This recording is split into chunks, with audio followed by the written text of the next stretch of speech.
വിനി എന്റെ ഫോൺ എടുത്തിട്ട് അതില് ശ്യാമിന്റെ മറുപടി വല്ലതും വന്നോ നോക്ക്.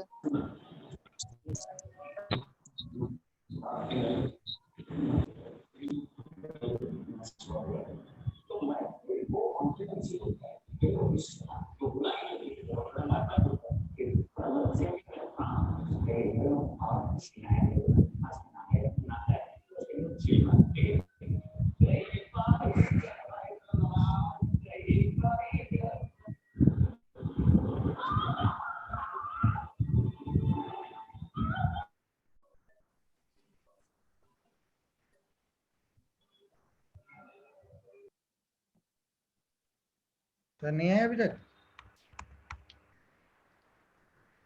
Not yet. Sir, it's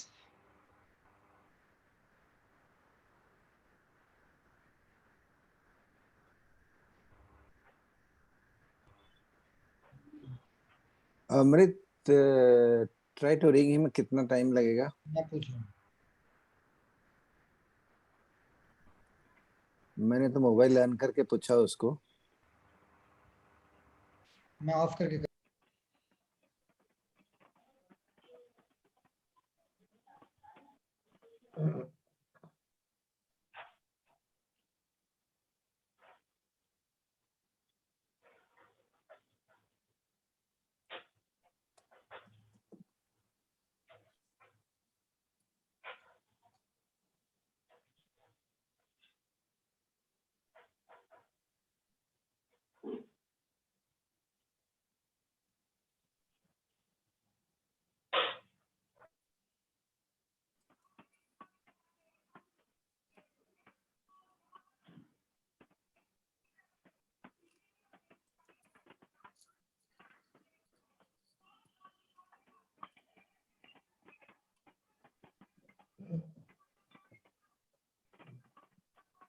आ गया.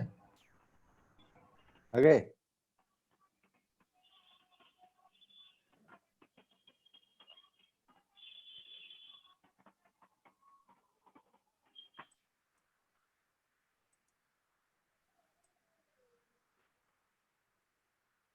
Not yet. I think I'm unable to locate. Sir is online. Vinay is online. Vinay sir. Vinay? I have made him, I have made him co-host. I made him co-host. Start. So we can start. We are 6 minutes Sure, late. sure. No problem. We'll be continuing 6 minutes more. Yes, sir. Yeah. So good evening, everyone. We welcome you back to the Thursday musings. Few simple rules. Everyone has to be on the mute mode. We will record the session and it will be available later on at our Facebook page, Thursday Musings at 8. So I'd like to welcome Tufan Pati sir, our chairperson. Come on, next slide. We all know him very well. Make it Sir, short. with apologies, I just make hand it over very- to you. You are the Yes, captain thank of you, the thank you, ship. thank you, संभालिए. thank you. Time बहुत चला गया है. Okay, welcome everybody. Good evening, everybody. My job is to welcome you to this musings program, where we have got a erudite speaker, Dr. Vivek Vengar, who is a very close friend of mine since long. I welcome you, Dr. Vivek. And we have got two good, two prolific, two efficient moderators with us, Dr. Amrit Patodosi, who is a direct EC member of IPS, and he also works with me in Bhubaneswar. We are together. He's active, energetic, up-to-date, and acclaimed young leader of IPS. And Dr. Alim Siddiqui from Lucknow, Nawab Ki Nagar. He is also a direct member of IPS, active, enthusiastic, well-informed, and a much admired young leader of IPS. Both are future of Indian Psychiatric Society. I welcome them all. And now I have to introduce our chairpersons. Dr. C.B. Madhesia. He is a consultant psychiatrist in Gorakhpur. He graduated and postgraduated from KGMC Lucknow and did 3 years senior residency over there. For the last 24 years doing outdoor as well as indoor practice. Unique thing, given last ECT about 20 years back. He has not given ECT after that. His family running 2 higher secondary schools, in which one of the director, Dr. Madesha, is one of the directors. Whenever they need help, always he helps them. And this is a social service rendered by Dr. Madesha's family. His hospital is authorized by All India Nursing Council, Gorakhpur Nursing and Training College, and students are regularly trained there. He and his wife are regularly associated with many social work and socially active.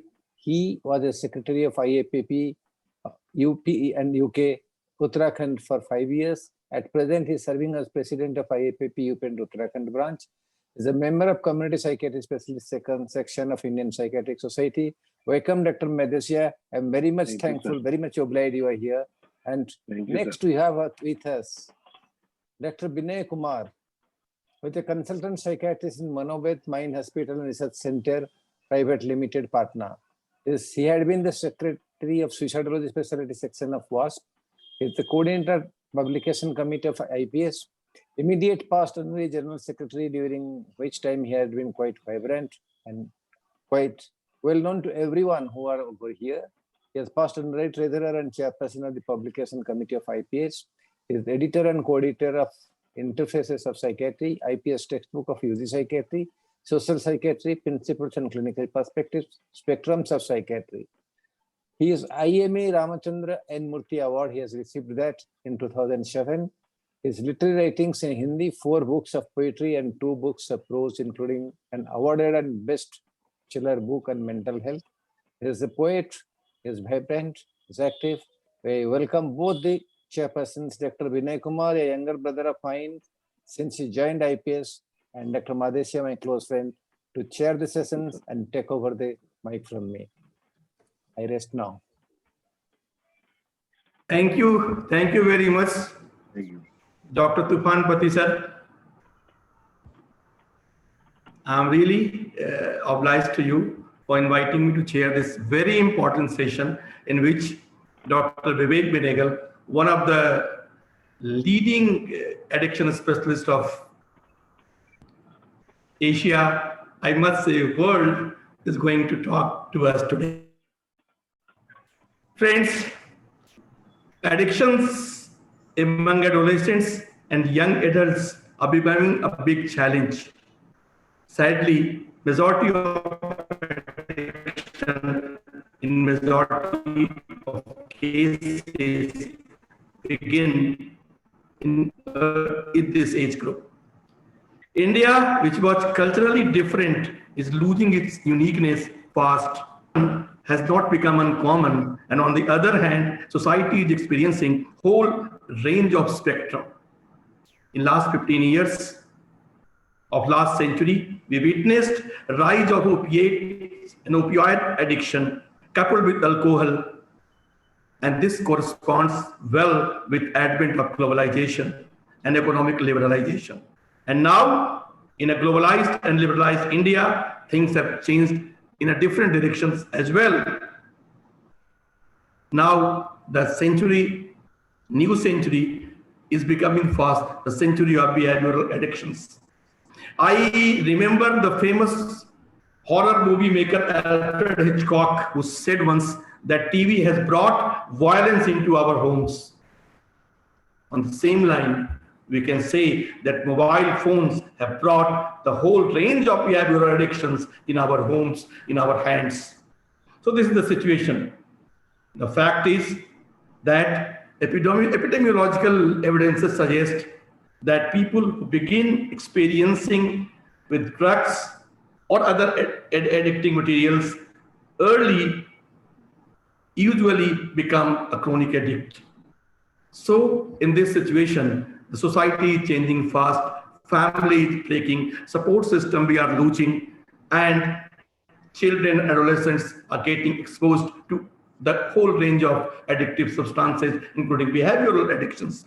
In this situation, it's high time that we must gear up, we must train ourselves, we must motivate ourselves towards management of behavioral addictions and other addictions in this age group.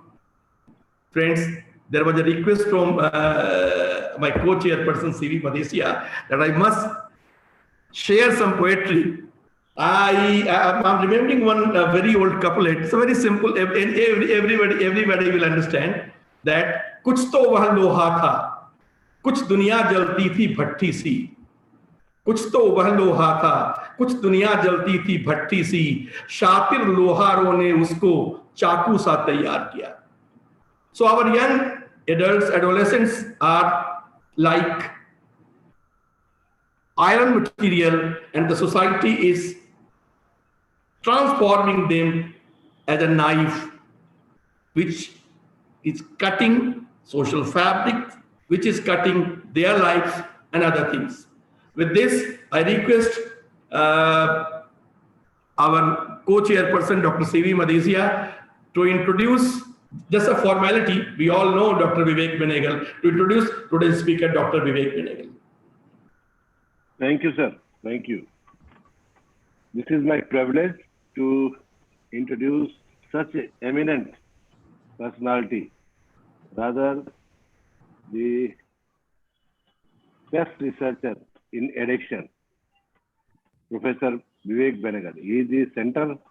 He is working as Center for Addiction in NIMHANS, Bangalore. He has so many published papers. If I will read, it will take another 5 to 7 minutes.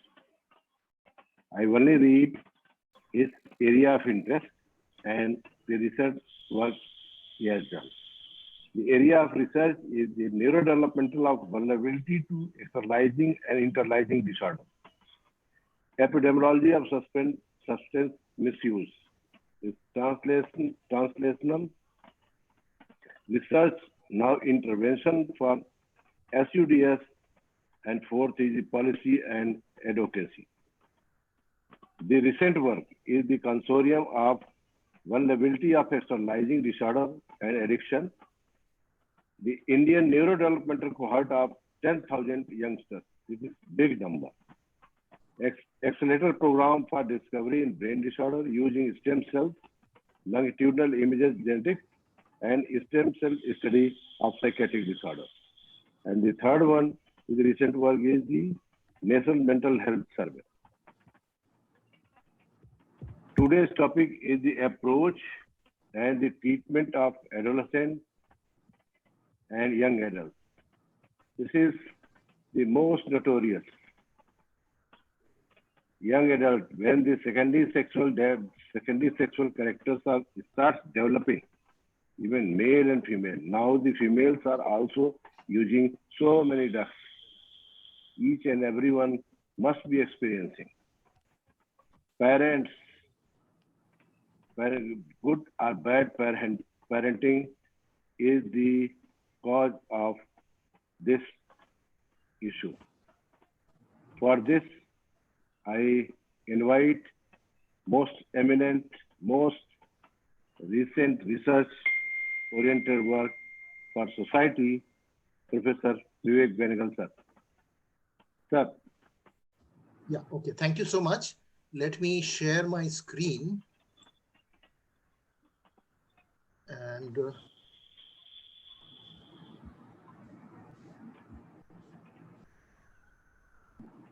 okay.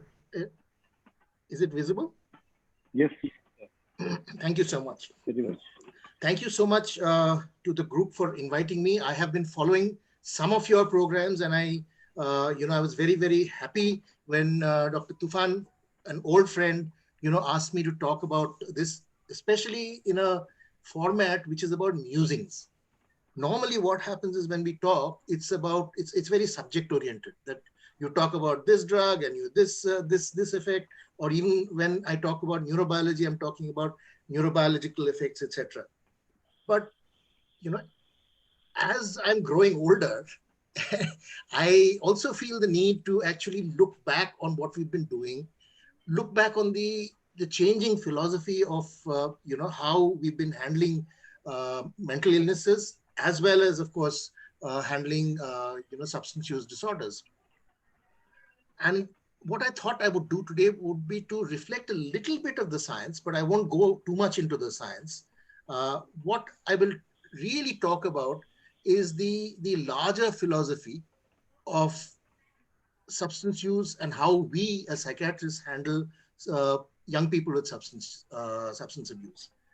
And to start with, I must be very clear what I'm talking about. I'm talking of addiction. I'm not talking of harmful use or hazardous use. And Dr. Vinay Kumar actually put us on the right path when he talked about, the growing, the growing, what shall I say, problem of addiction. Actually, there is no growing problem of addiction. There is a growing problem of harmful use. There is a growing, with increased availability, you get more and more people using the substance. But the people who develop addiction, remember, we are talking of addiction, we are talking of alcohol dependence, drug dependence, etc., remain, from almost all epidemiological surveys done, about 5 to 10% of the male adult population. And, there's a little increase here, there, everywhere, but that is one thing. The second thing that we know is that although a lot of people use a particular substance, not everybody who uses it develops addiction. Addiction, mind you. Harmful use, of course, yes. If I drink today and I drive, I will have an accident, and that is a different issue altogether. So I'm really not going to today talk about harmful use, etc. So this is also part of the philosophical framework that I wanted to talk about, because although we are very clear in our teaching, in when we talk, that we are following a biopsychosocial model, we are actually not really following a biopsychosocial model, because in our head there are still two older models which have its vestigial remnants still in our brains. One is this model where there is increased availability, and increasing availability leads to problems. And this is the whole model where you talk of drug abuse as a menace, and this assumes that the drug is the problem, that if you remove the drug from society, the problem will come down. And this obviously logically leads to, in its extreme form, its prohibition.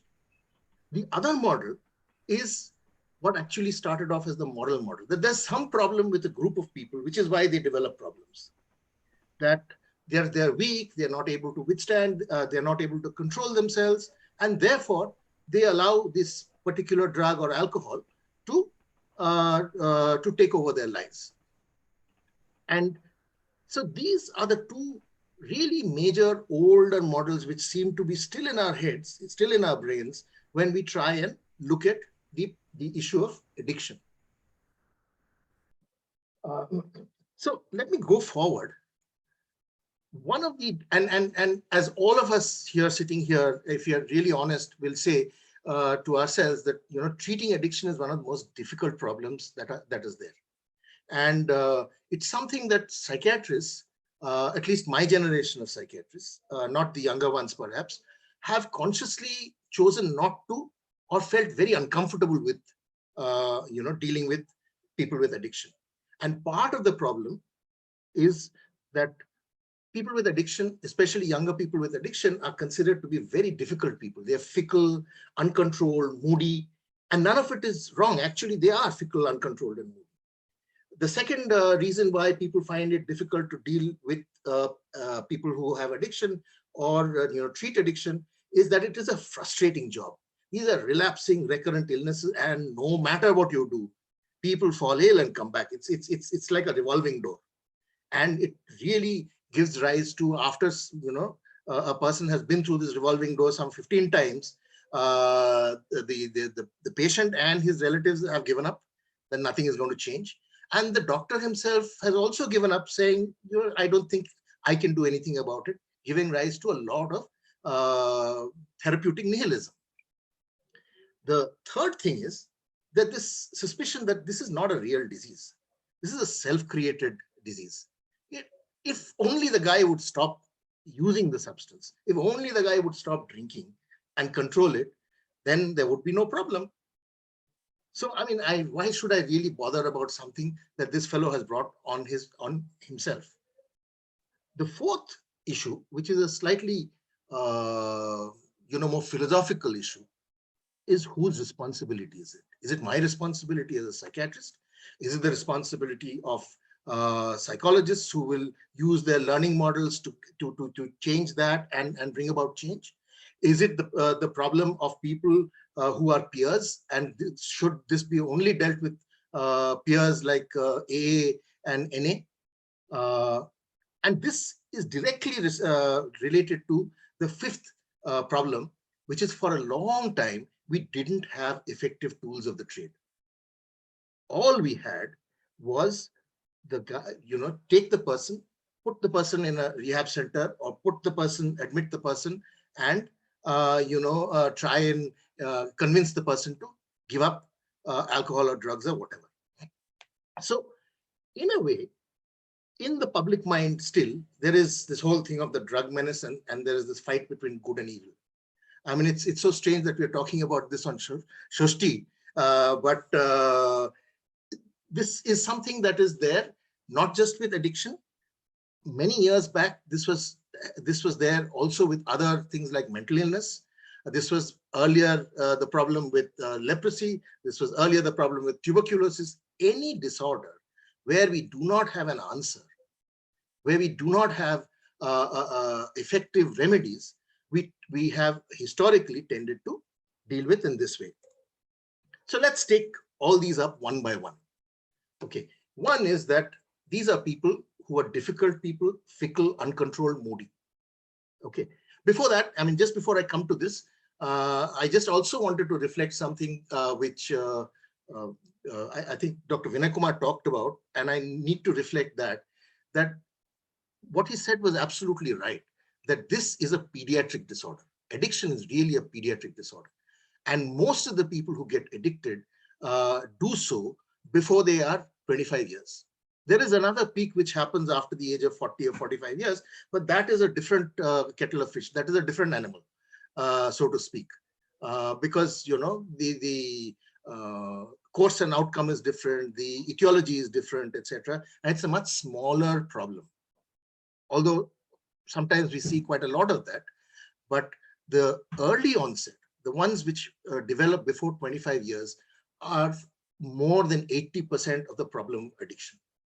And not just drug addiction and alcohol addiction, but in the newer addictions which the younger people will have to deal with, which is the behavioral addictions, which are now really become the major problem that one needs to deal with. Internet addiction, cell phone based addictions, etc.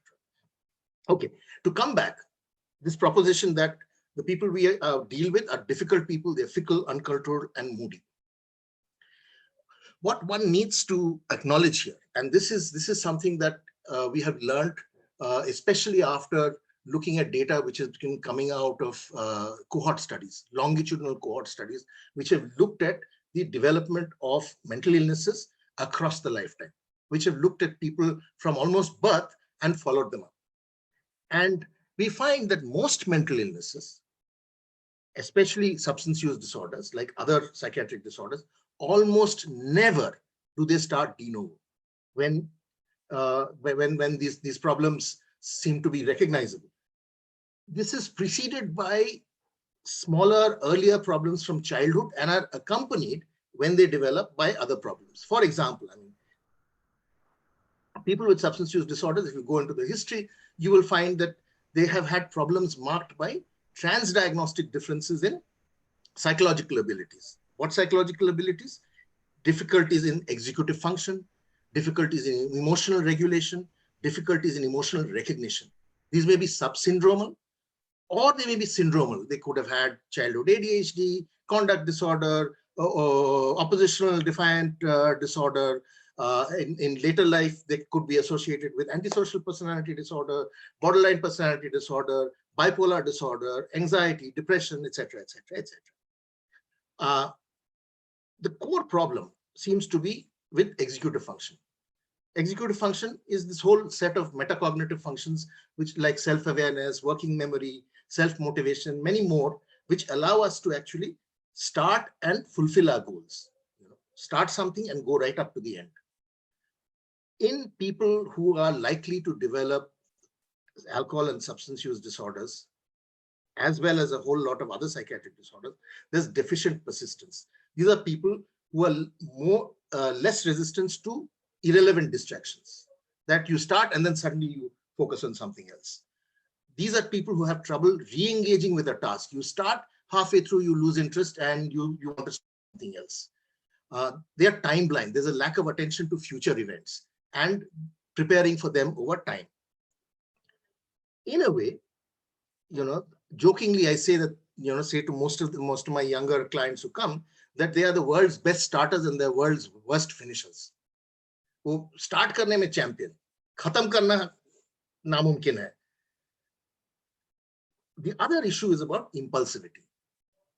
Impulsivity can be motor disinhibition or hyperactivity, but in most of these people, this declines with age to an internal subjective feeling of restlessness, the need to be busy all the time, verbal impulsivity, excessive speech, lack of inhibition. वो बात करते जा रहा है, it can't, finish, can't get to the end of what he or she is saying. Blurts in, interrupts others.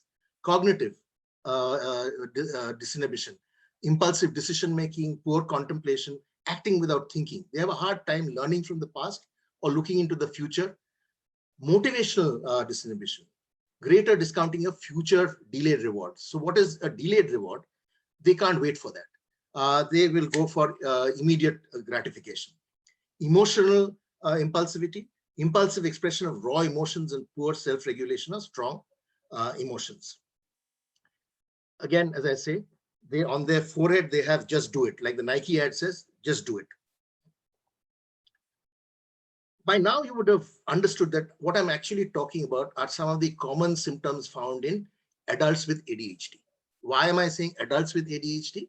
Because the way ADHD is actually written into the classificatory systems, it only deals with impulsivity, difficulty in motivation, etc. But it does not deal with some of the things which are found very commonly in adults. And some of these things are deficient emotional self-regulation, which is also known as poor distress tolerance. This is the inability to regulate physiological arousal, which is caused by overwhelming emotions. And some of the things which look like lack of willpower, we constantly say that these people have poor willpower. It actually seems to be them being overwhelmingly flooded by emotion, which makes it virtually impossible to stay the course and be productive. Instead, it leads to procrastination, which is again one of the badges of this tribe, that they have an inability to focus on long-term rewards and struggle to manage their interest in new things. See, emotional regulation deficits in adults with ADHD are there from 30 to 70%.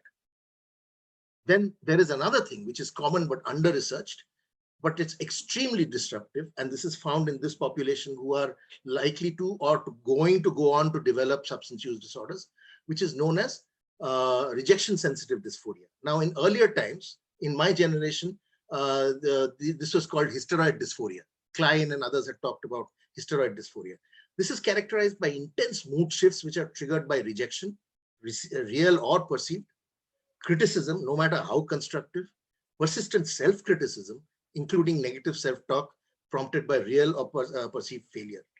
Now, what happens is if these feelings are externalized, they are commonly expressed as rage, and people have intense rage, which is difficult to control. In fact, just before we started, a patient's father rang up that the daughter had lost her phone, and because the mother criticized, she just got so angry, broke things, threw a chappal and beat her mother. If the feelings are internalized, the person can appear as if they have a full-fledged major depressive disorder, complete with suicidal thinking.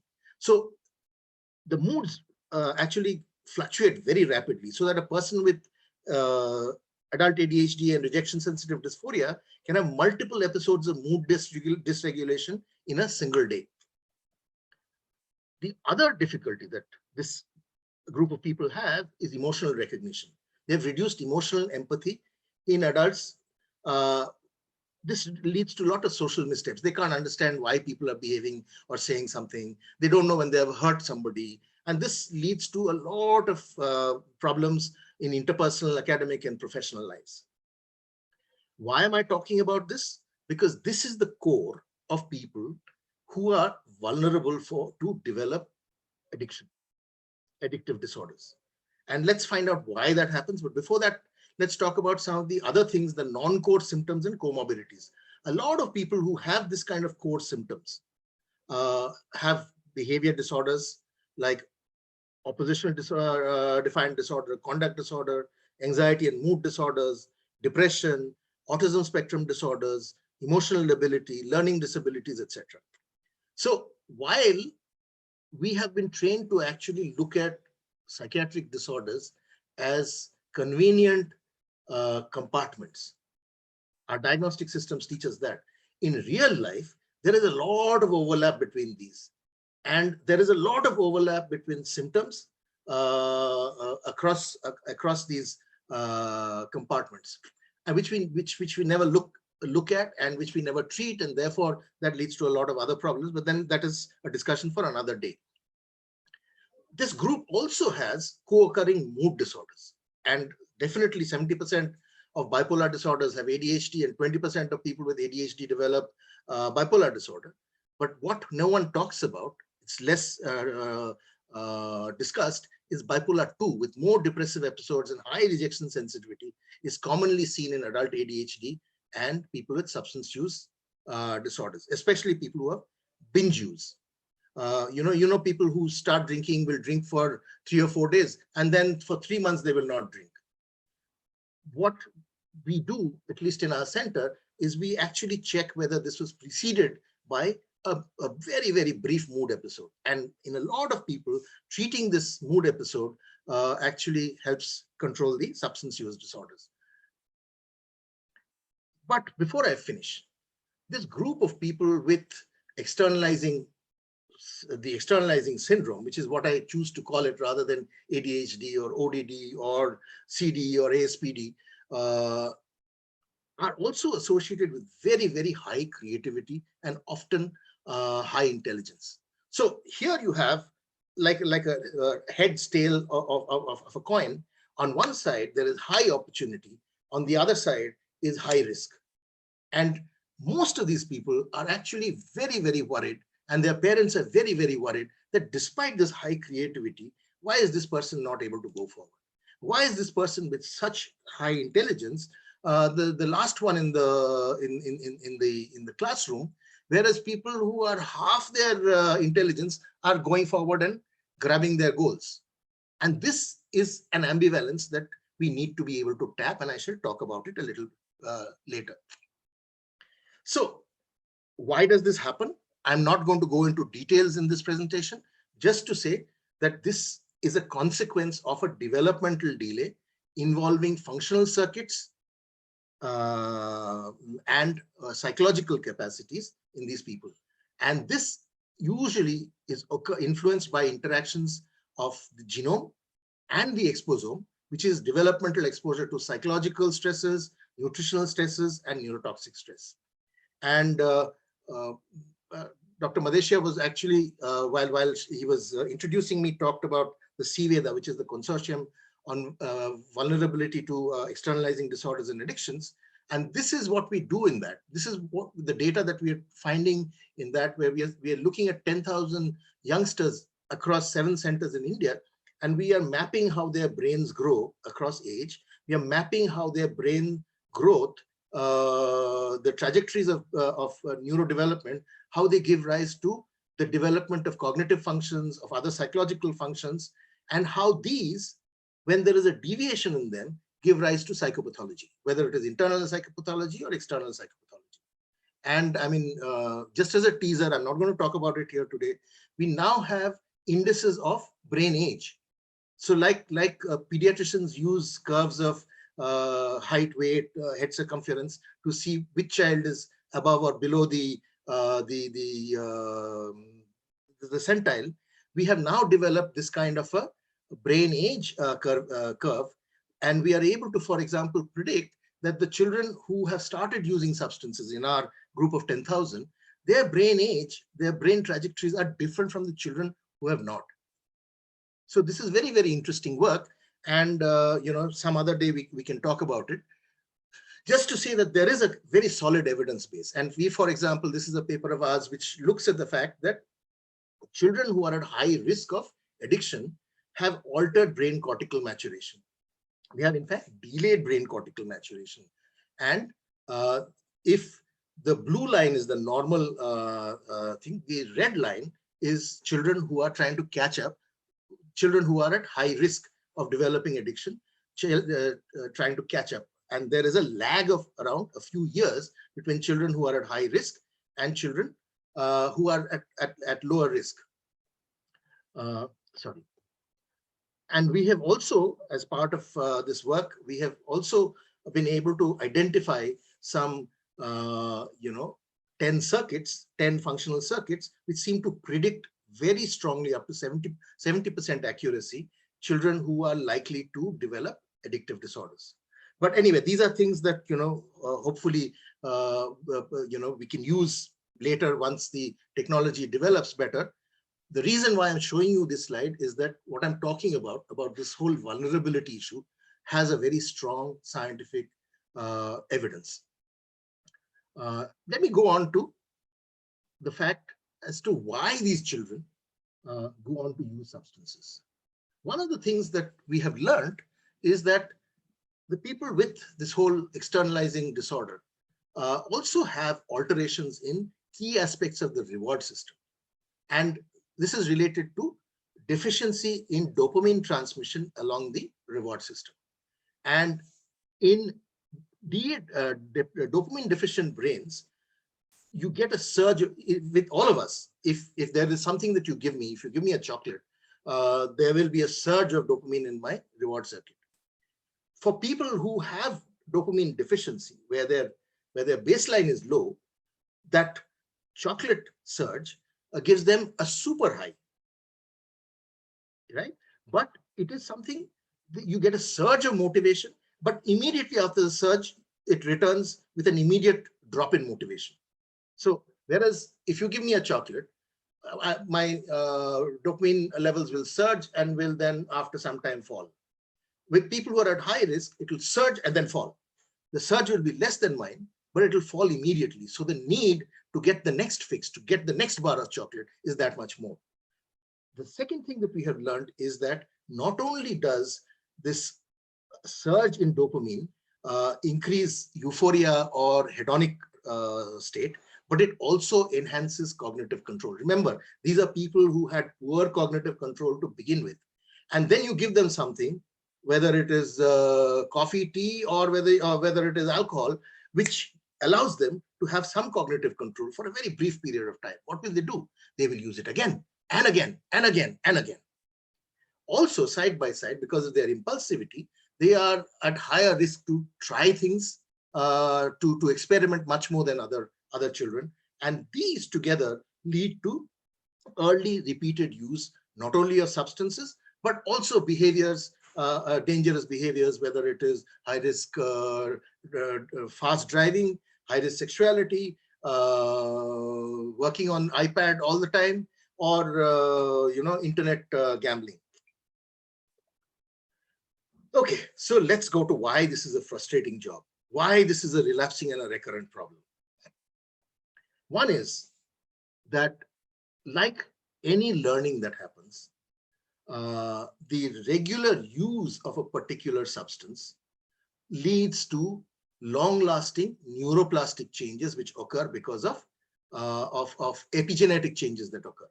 This regular use leads to switching on or switching off of particular genes. And because these are genetic changes, these are very, very long-lasting. I mean, this is the whole pathway. Won't go into details because I promised you we won't do too much of biology today. But basically, the reason why I'm putting up these slides is to show that once these changes occur, these neuroplastic changes occur, because there are changes in gene expression, they are fairly long-lasting. And therefore, I mean, this is a recent paper by Pfefferbaum and colleagues from the NCANDA study, which looked at altered brain developmental trajectories in adolescents after initiating drinking in these particular areas, which means that adolescents who start drinking earlier have certain areas, especially the orange areas here, where the brain is irretrievably changed, neuroplastically changed. It's not elastic, it doesn't come back. Okay, so what do we do? Right? Major frustration was we couldn't do anything. So do we have anything right now going into the 21st century where we can actually do something about this? So by now you would have realized that there are two things that are happening. One is that there is vulnerability. The second is that there is neuroadaptation to use of substances. And anything that we do will have to deal with both. Our problem is that we've only dealt with one. Like we said, you deal with getting the guy to stop drinking or getting the guy to stop using substances. And we think that if we do that, everything will be taken care of. But believe me, before the guy started using substances to cope with certain psychological difficulties, he or she had a whole host of psychological difficulties. And if you don't deal with that, the person is going to go back to the only thing that ever worked for himself or herself. So there are 4 things that one needs to plan when one is planning for treatment of people with addictions, especially young people. 1 is dealing with the neuroadaptation. 2 is interventions for the vulnerability.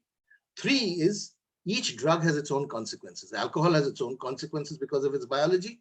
Heroin has its own consequences because of its biology. And each of them will cause separate medical problems, and you will have to deal with that also.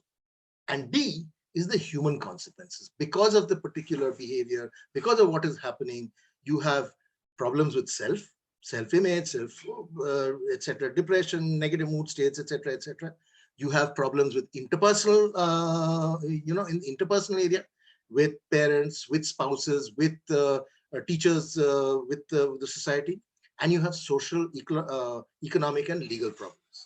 So one really needs to be able to sit and plan interventions for these, because each one of these, if not dealt with, is going to lead to lapse and relapse. So what are the tools of the trade? The first thing that we try and do, at least in our center, is to reframe, to understand the whole thing in a different frame of reference. It's very important what your explanatory model is. A lot is dependent on your explanatory model, and which is why I've been talking about this adult ADD, because what we do, and I think we do it fairly successfully, is to use adult ADD as the working explanatory model. And when I get young people, I sit down with a blank piece of paper and I draw the brain, and I discuss with them about how their brain is like a car with a wonderful Mercedes engine, which can zoom anywhere it wants to. But unfortunately, because the brakes are a little loose, it goes and impulsively goes and does things. It goes wherever it doesn't want to, it crashes into things.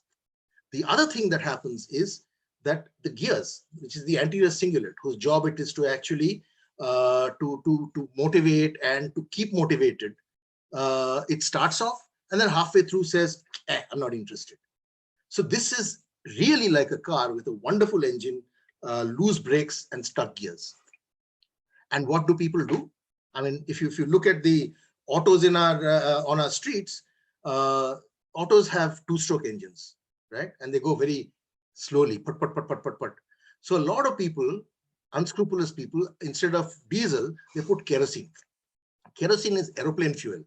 So once you put kerosene, the auto zooms, right? But over time, kerosene corrodes the engine, and the auto goes slower and slower and slower. And I use this as an example with young people, saying that, look, the alcohol or the cannabis that you're putting into your brain, initially, remember what happened? And they talk about how it made them actually more efficient, and say, yes, and what is happening now? How it is making them less efficient. So we use this as an explanatory model. And what we also do is we shift the ambivalence. Shift ambivalence from drug is the problem. If you stop the drug, I want you to stop the drug. Your parents want to stop you to stop the drug. To, okay, we'll talk about drugs later, but let's talk about why you're not gaining success in your life. So we shift the ambivalence with a focus on substance cessation, changing to achievement of control and achievement of goals and successes. Remember, every child wants to succeed.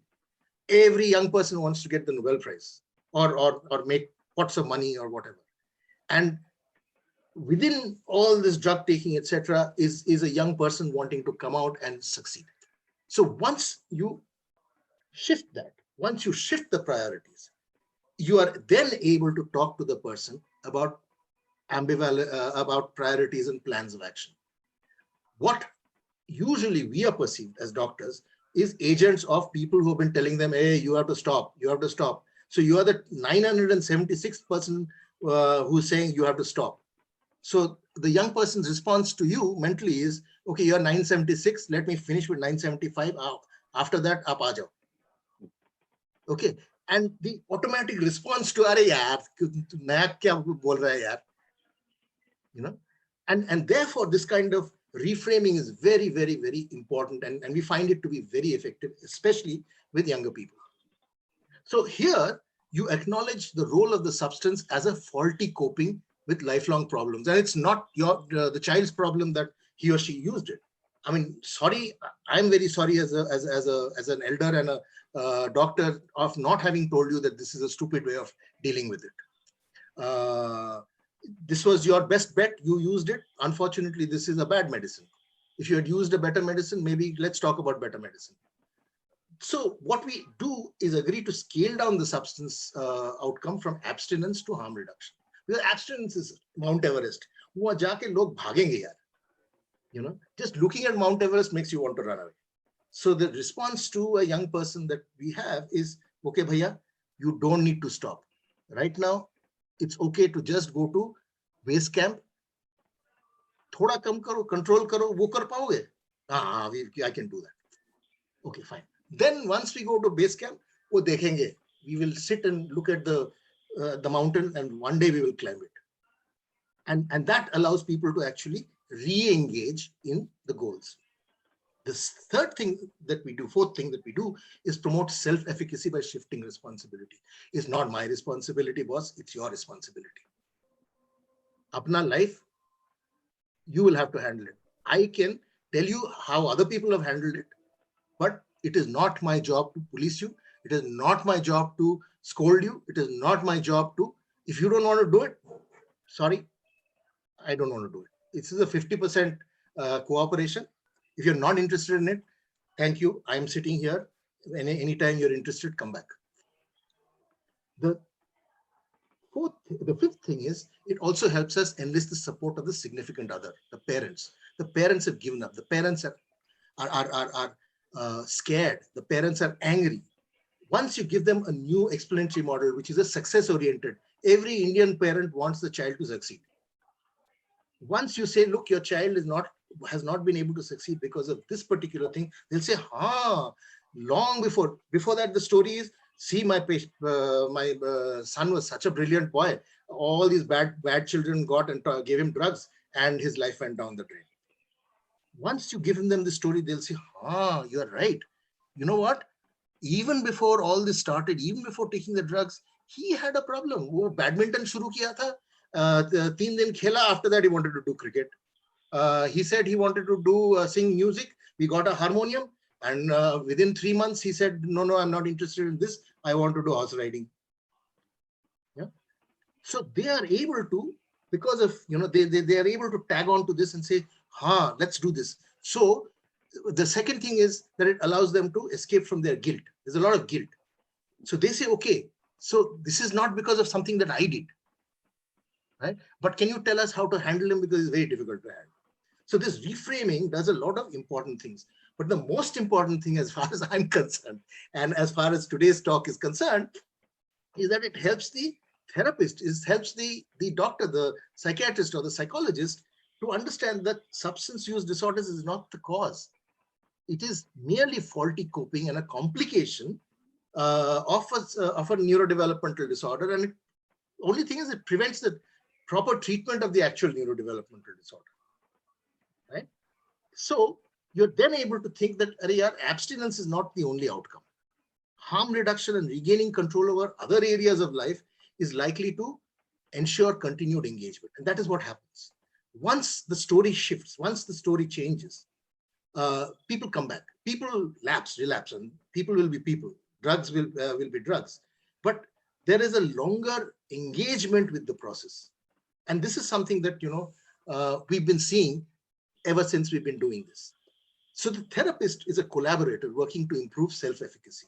And there's a relapsing, and the last thing that one realizes is that this is a relapsing and a recurrent disorder like all other disorders. Now, will somebody tell me the time and how badly I am off? Sir, we can continue, sir. No problem, sir. No problem, Okay. sir. We are enjoying it too much. Yes, sir. You can comfortably continue till you have comfortably finished. Go on, sir. Okay. So Very like I said, interesting, sir. this reframing, and I'm spending a lot of time on the reframing because this is a skill that we have learned from motivational interviewing, from motivational enhancement therapy, and this is a very, very important skill for young people who are going into therapy, who are becoming psychiatrists to have, because you use it not only in addiction, but this is a all-round skill. This can be used in all psychiatric disorders. This can be used in all psychotherapeutic encounters. It provides an alternate explanatory model. It allows possibility for change. It reduces stigma and guilt, but it doesn't remove the responsibility to act on it. Most people come up and say, "Arey yaar, you are telling the person that it's not, he's not responsible." I'm not saying it's not responsible. I'm just giving a different explanatory model. That's all. I'm suggesting a framework where interventions may be used, and it also reduces in me therapeutic nihilism, because there is because of it all. I'm doing it because I have a theory to follow. Okay, so home stretch. Let's talk about some of the interventions. Okay, I'm again not going into excruciating detail, but I'll be happy to answer anything about any of these things in detail if it is required. So one of the things that we did, as I said, we need to do is to target executive function deficits. Okay, how do you target executive function deficits? One is, of course, pharmacological use, and I am shameless about this. I'm unapologetic about using both pharmacological and behavioral things together. And this I am actually led by. You've all heard of this Chinese premier called Deng Xiaoping. Deng Xiaoping once said, when he was criticized about changing the Chinese system to a more market economy system, he said, "Black cat, white cat, how does it matter as long as it catches mice?"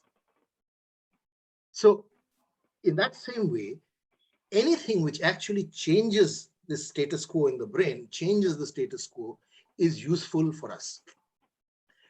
Before I begin, I'm going to talk about a lot of things in detail. It's not something that the psychiatrist sitting alone needs to do all by himself or herself. If you want to, you can do it, but it's good to have a team. It's good to do it with a psychologist. And in our case, we have psychologists, social workers, etc. But just having a psychologist or somebody who will help you do some of the behavioral interventions is useful, because in a busy psychiatric practice, I recognize it is not possible to do all of this. But I'm just giving you a menu, like I give my patients, younger patients, a menu of options, saying, "Arey yaar, le, what do you want? Which one do you want to use?" So pharmacological interventions for EF deficits are stimulants like methylphenidate, non-stimulants like atomoxetine. We use a lot of behavioral interventions, especially learning skills. Using CBT principles, we use apps, handouts, workbooks. This helps people learn organizational planning, how to manage distractibility, adaptive thinking, to do cognitive restructuring, how to deal with procrastination, and two important things. One is medication management. That's a very major part of the thing. To get the person and the family on this whole thing about what is the medication, what does it do, what is to be expected, what are the problems to be expected, etc. And in young people, we also spend a lot of time with study skills. What kind of study skills? For example, some of these things are things that we work with, and this is something that all of you know. It's about spacing out study periods, rinse and repeat, rewrite your notes as in pictorial form, or rewrite the notes, use different study tools. Feel free to study along with music. Read while you're standing and walking around. Break up the order, study in groups, etc., etc. Is there any evidence to show that this works? This is the slide I usually pull out. This is a fairly old paper of ours where we initially used atomoxetine in young people with substance abuse, and we found that using atomoxetine along with treatment as usual actually increased abstinence very, very strongly. From the blue of about 40 days abstinence, it went up to almost 225 days of abstinence, just adding atomoxetine to this. We've subsequently found that using the other interventions actually increases engagement time much more. The other interventions for vulnerability, and these are psychotherapeutic. Initially when we started, we focused mostly on the executive function. Then we realized that a lot of the problems were happening with emotional dysregulation. Remember, I spoke to you about emotional dysregulation, some of the things that we don't talk about. And we found that emotional dysregulation was causing the maximum amount of problems in the home, in the family, in school, as well as within the person. And so what we have recently started doing for the last 5 or 6 years is also focusing quite a lot on emotional dysregulation. So we use pharmacological interventions based on what kind of, so if it's episodic, even if it is very mild depressive episodes happening quite a lot, like a bipolar 2, we use substances like lamotrigine. We've used, if it's more like a bipolar disorder, you use valproate, etc., etc. The behavioral interventions are very, very interesting, and they mostly come out of dialectical behavior therapy. These are techniques which we have borrowed from dialectical behavior therapy. I mean, this includes reducing emotional reactivity, teaching people distress tolerance skills to survive a crisis, increasing positive emotions, etc. I mean, I don't want to go into dialectical behavior therapy, but just to tell people who are not familiar with dialectical behavior therapy is that it's a form of psychotherapy developed by Marshall Linehan. It is basically CBT with the addition of mindfulness and acceptance techniques. Okay, it's less judgmental than CBT or other forms. The client's thinking isn't wrong, erroneous, or distorted, and the goal isn't merely to change their way of thinking. The DBT therapist makes every effort to develop a deep and genuine therapeutic alliance with the client. So these DBT assumptions I find very interesting. That's why I thought I would share it with you. It assumes that the clients are doing or trying their best. And this is something that I deeply believe, that despite all the muck, despite all the problems, they're actually trying and doing their best. The best is not good enough. The client wants to get better, wants to experience less suffering and more happiness in his or her life. Need to work harder and be more motivated to make changes in their life. The client needs to work harder and be more motivated. The clients need to learn how to act skillfully in all areas of their lives, and clients cannot fail in psychotherapy. Here put, clients cannot fail in treatment. Don't attribute the lack of progress to resistance. It wasn't the client who failed the treatment, but the treatment which failed the client.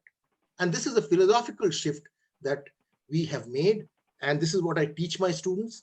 And I hope that it is making a change. Other things that we do along with things that we've talked about are more non-specific. This comes from the literature, for example, on PUFA supplementation, omega fatty acid supplementation for ADHD. So we use that. The science is a little weak there, but it often helps in people who don't want to use allopathic drugs. And so we do that quite a lot. Physical exercise. Again, there is a lot of increasing evidence which shows that physical exercise and environmental enrichment is very, very effective in actually improving the myelination of the brain, which we feel is responsible for some of the problems that we talked about. Okay, now I come to the interventions for neuroadaptation. One is you have drug-specific withdrawal symptoms. I'm not going to go into it. Drug-specific medical complications, not going to go into it. The treatment for the addiction state, we deal with learned habits, routines, responses by using relapse prevention therapy, lapse management. I have the luxury of having a case manager following the patient, and we found that when you do that, including getting people to ring them up, engagement gets better. The core of addiction, that is loss of control, craving, salience, we manage with either aversive drugs like disulfiram, but mostly these days, I haven't used disulfiram in the last 17 years. So these days we mostly use either substitution therapy or anti-craving agents like naltrexone, acamprosate, baclofen. We also spend a lot of time working on repairing negative consequences of the addiction, family intervention, and vocational interventions. These are the sessions of relapse prevention therapy. I'm not going into detail, but these are, basically the core is 5 sessions of therapy that we do.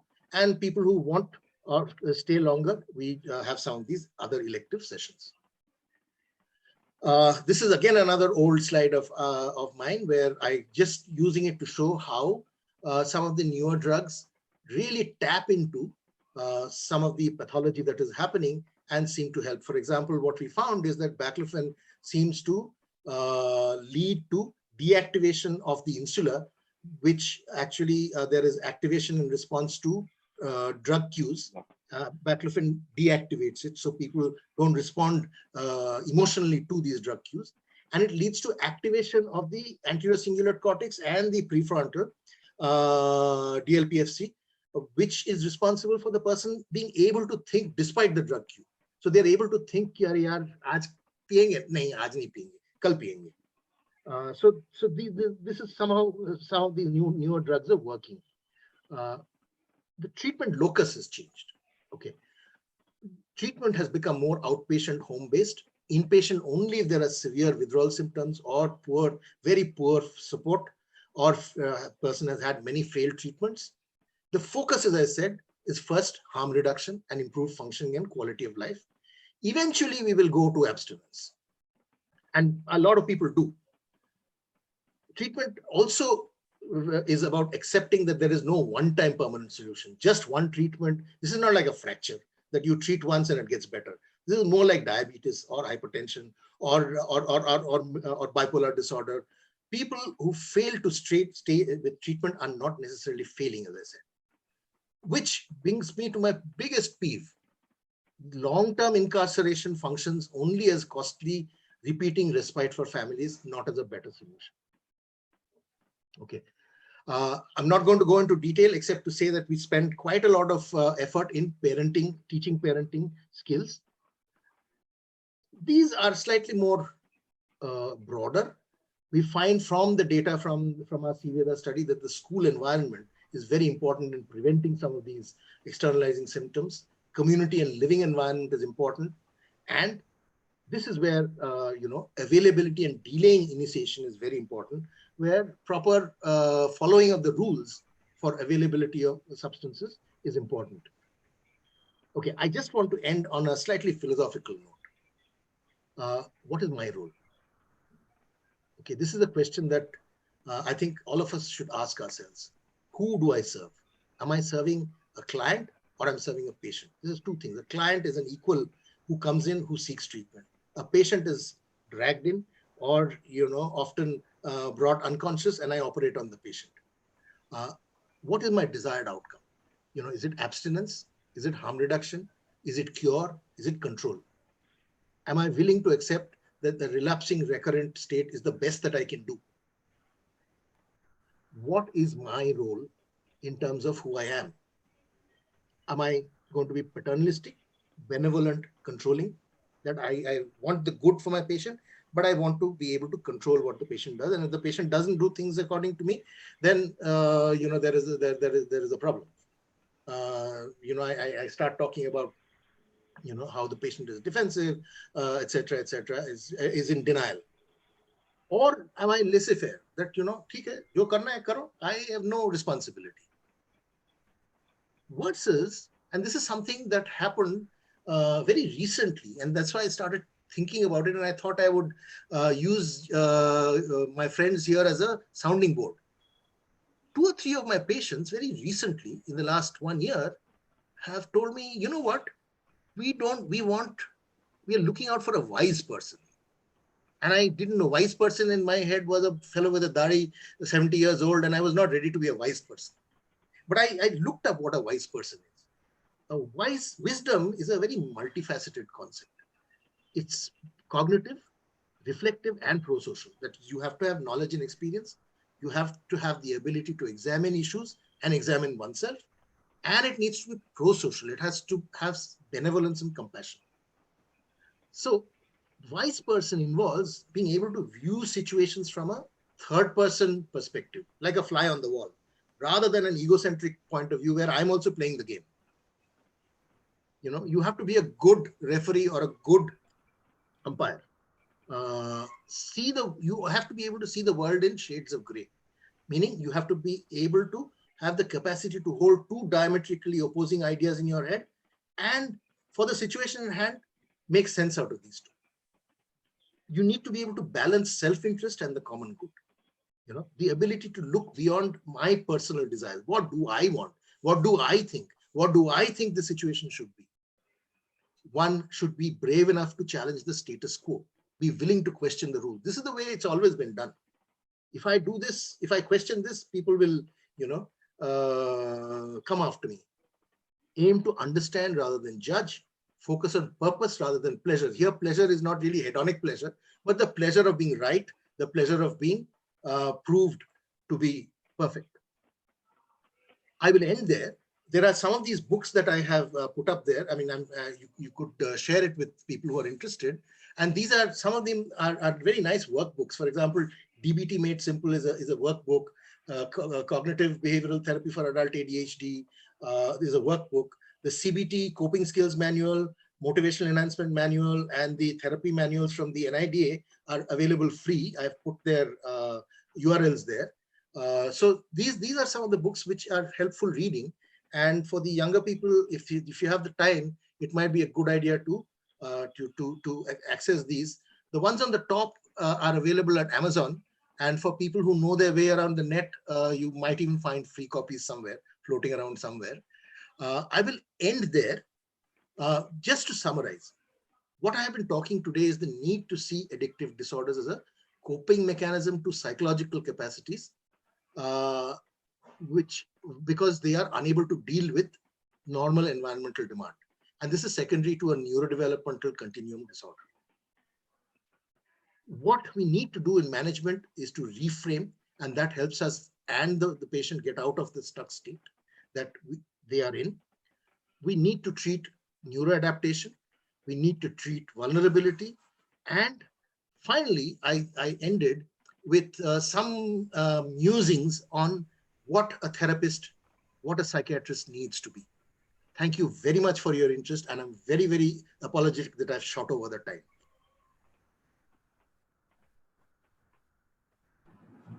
Excellent talk, Professor Vivek Benegal Saab.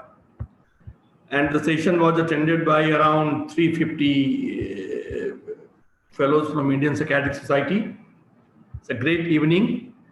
I would like to request Dr. Aleem and Amrit Pattajoshi to go through the questions, and if he has received any questions, to conduct the Thank you, sir. next part. Thank you so much, sir. Thank you so much, sir. Thank you so much, sir. Starting with, पहले तो sir एक line में अगर कहें गागर में सागर जिसको कहते हैं, that was today's session.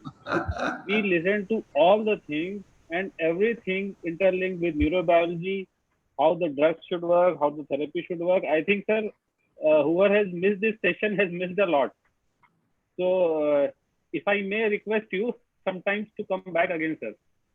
Come back again for us. I'm always happy to talk. As Tufan knows, I'm always happy to talk. Thank you so much, sir. Sir, let me start with the question. From your presentation only. I'll stop sharing, okay? I think. Yes, sir. Yeah. Sir, let me start from a question. Sir, you told about two things, genome and exosomes. And we were talking about parenting skills. We had a discussion in our group once.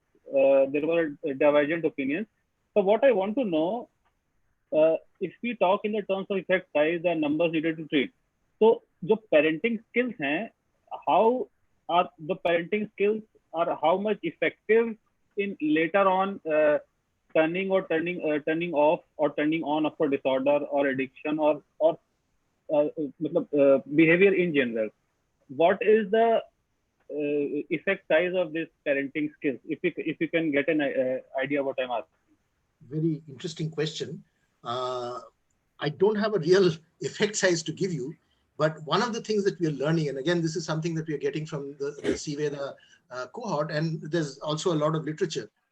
Point number one, childhood adversity, that includes improper parenting, punitive parenting, etc., is one of the major factors which predict future psychiatric illness. If you take away everything else, childhood adversity is one of the major issues. There are other issues. For example, I mean, in our study, we found that it's not just childhood adversity. It is, a young colleague of mine just finished his DM thesis where he was able to demonstrate that adversity along with socioeconomic status very strongly changed brain development. We have a paper we are working on where we found that exposure to arsenic, for example, arsenic in urine, is very strongly determining brain development and psychological functioning. PM 2.5, again, this is I shouldn't even be talking about it because this is something that we got day before yesterday. It's not even in paper form. PM 2.5 seems to not very strongly, but definitely influence brain development and psychiatric disorders. So when you talk of the exposome, you're talking of a whole wide variety of things which are interacting. So as one thing, the effect size is not very much, but together it builds up into a very large effect. One of the things that we are learning, and this is something that a person like me who started off life as a biological psychiatrist has had to learn, is that at every moment from the time before you are born, the environment is coming in and is changing the way your genes have programmed your development, and your genes are interacting with the through epigenetic means, etc., etc. Parenting, therefore, is a very important parenting in school. For example, in our study of 10,000 children, we found that if you have poor parenting, if you have poor environment, if you have poor schooling, etc., you have a very high risk of developing externalizing and internalizing disorders. However, if you have everything else, but you are able to change the school environment, your risk for developing externalizing disorders comes down very drastically, which gives us this hopeful news that we can use some of these environmental interventions to actually prevent psychiatric disorders. I mean, you are aware of the work which has been done, which is not here, but in schizophrenia, which has shown that giving choline to mothers in the second and third trimester of pregnancy seems to reduce the chances of people at 4 and 6 developing the cognitive deficits, which are likely to lead up to schizophrenia. So a lot of this work is happening, and parenting is very important because parenting is something that you can change. You can train people to be better parents. And people to be better parents need not be westernized parenting. One of the things that we found since you brought it up, what we found is that authoritative parenting in our context seems to be more protective than it is in the Western context. In the Western context, authoritative parenting leads to pathology.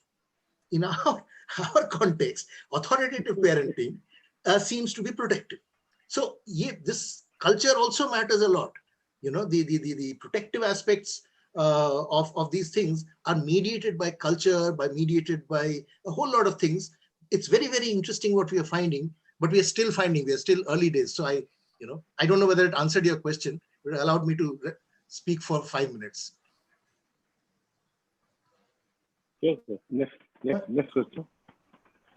Sir, you talked about authoritarian or authoritative parenting, sir? Authoritative, not authoritarian.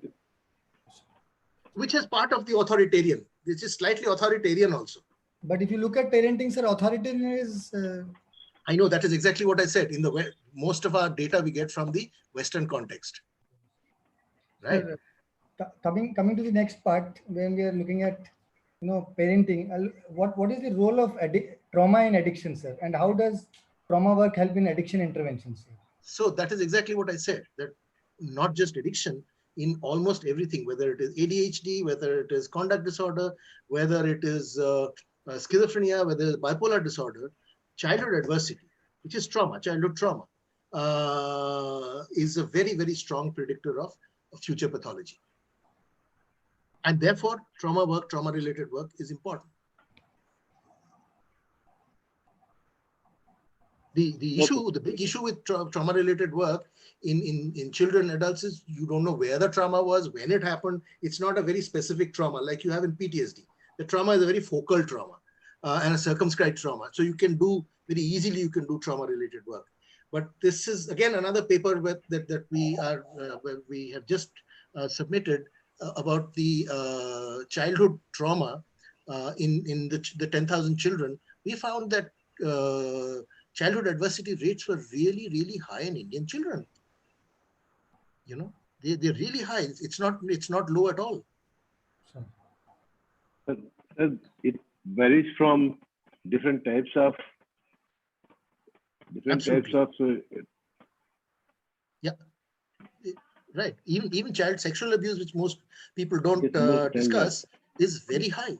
I mean, we have published papers done on school children, on college children in Kerala, in the schools and colleges of Kerala, and we find that these rates are very high.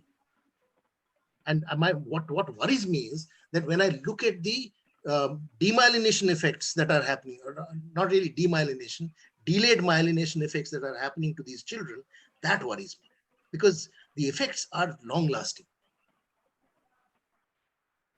So there is a question regarding IPD versus OPD treatment in that context. So you said that there is a question regarding IPD versus outpatient treatment. As you said that sending in a rehab center is just a respite for the family. So would you like to elaborate, because whatever thing is happening, the de-addiction centers currently are basically IPD centers. So what should be done? How should we organize our this mental health department around this? Okay. No, I wasn't really talking about IP care in hospitals, etc. I was talking about IP care that happens in rehab centers. Let me be very specific. What happens in rehab centers? Most rehab centers, I mean, there are some good ones. I mean, there is no doubt there are some good ones, and I'm not talking of them. But most rehab centers in this country are places which are meant for illegal incarceration and human rights violation. I'm sorry if anybody is hurt with this, but it's a truth. Even the Supreme Court of India is, and the mental health, and the your narcotic department. No, our Human Rights Commission is seized of this. So the earlier method of saying I will take a person and put the person for 3 months or 6 months away, and he or she will not use the substance and will be cured, in the same way that we did with leprosy at some time, or in the same way that we did with tuberculosis in some time, is a pardon me, but it's a very silly way of doing it, because you haven't treated anything. Like I told you, unless you deal with the vulnerability, unless you deal with you think the neuroadaptation is going to go away in 3 or 6 months. So each and every city is having these type of centers. I agree,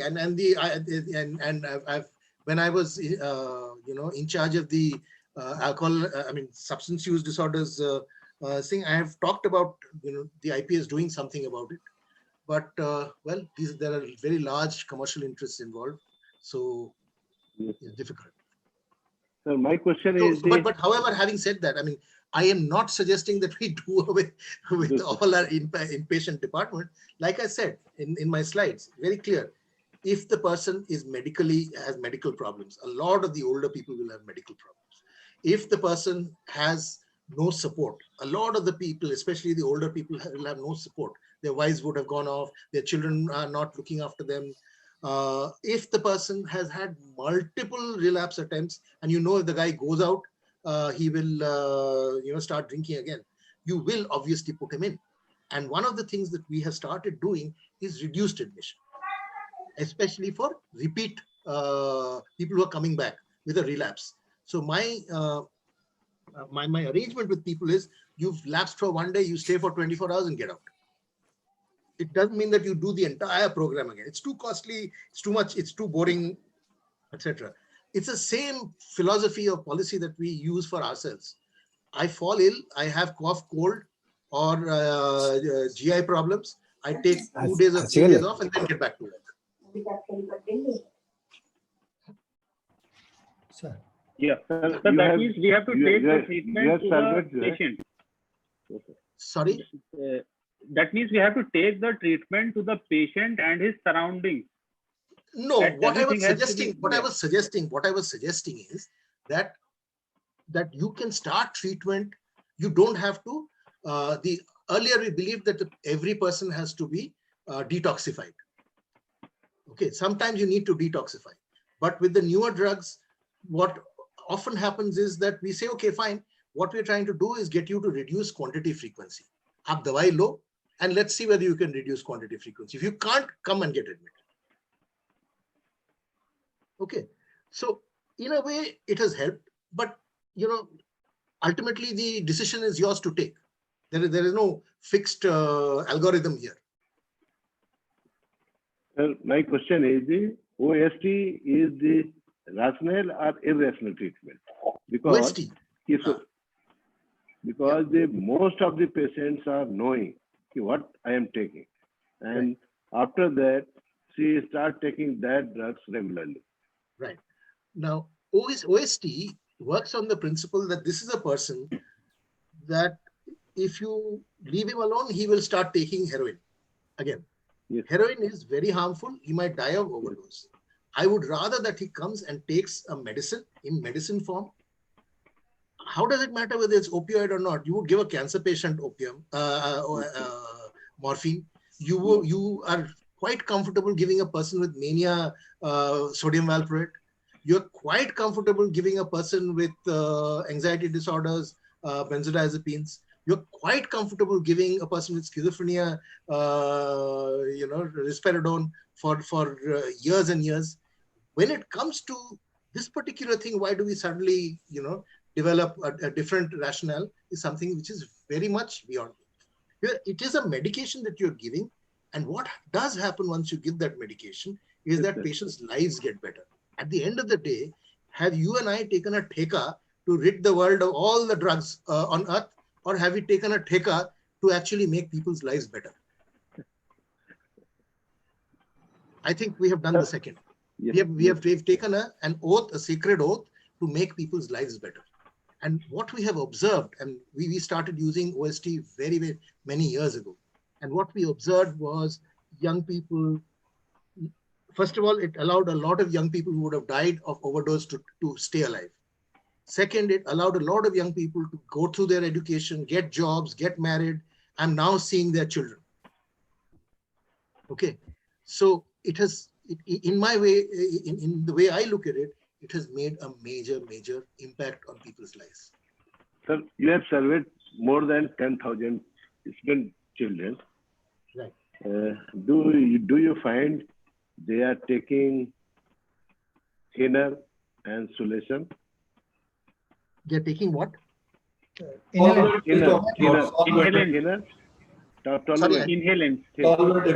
Okay. No.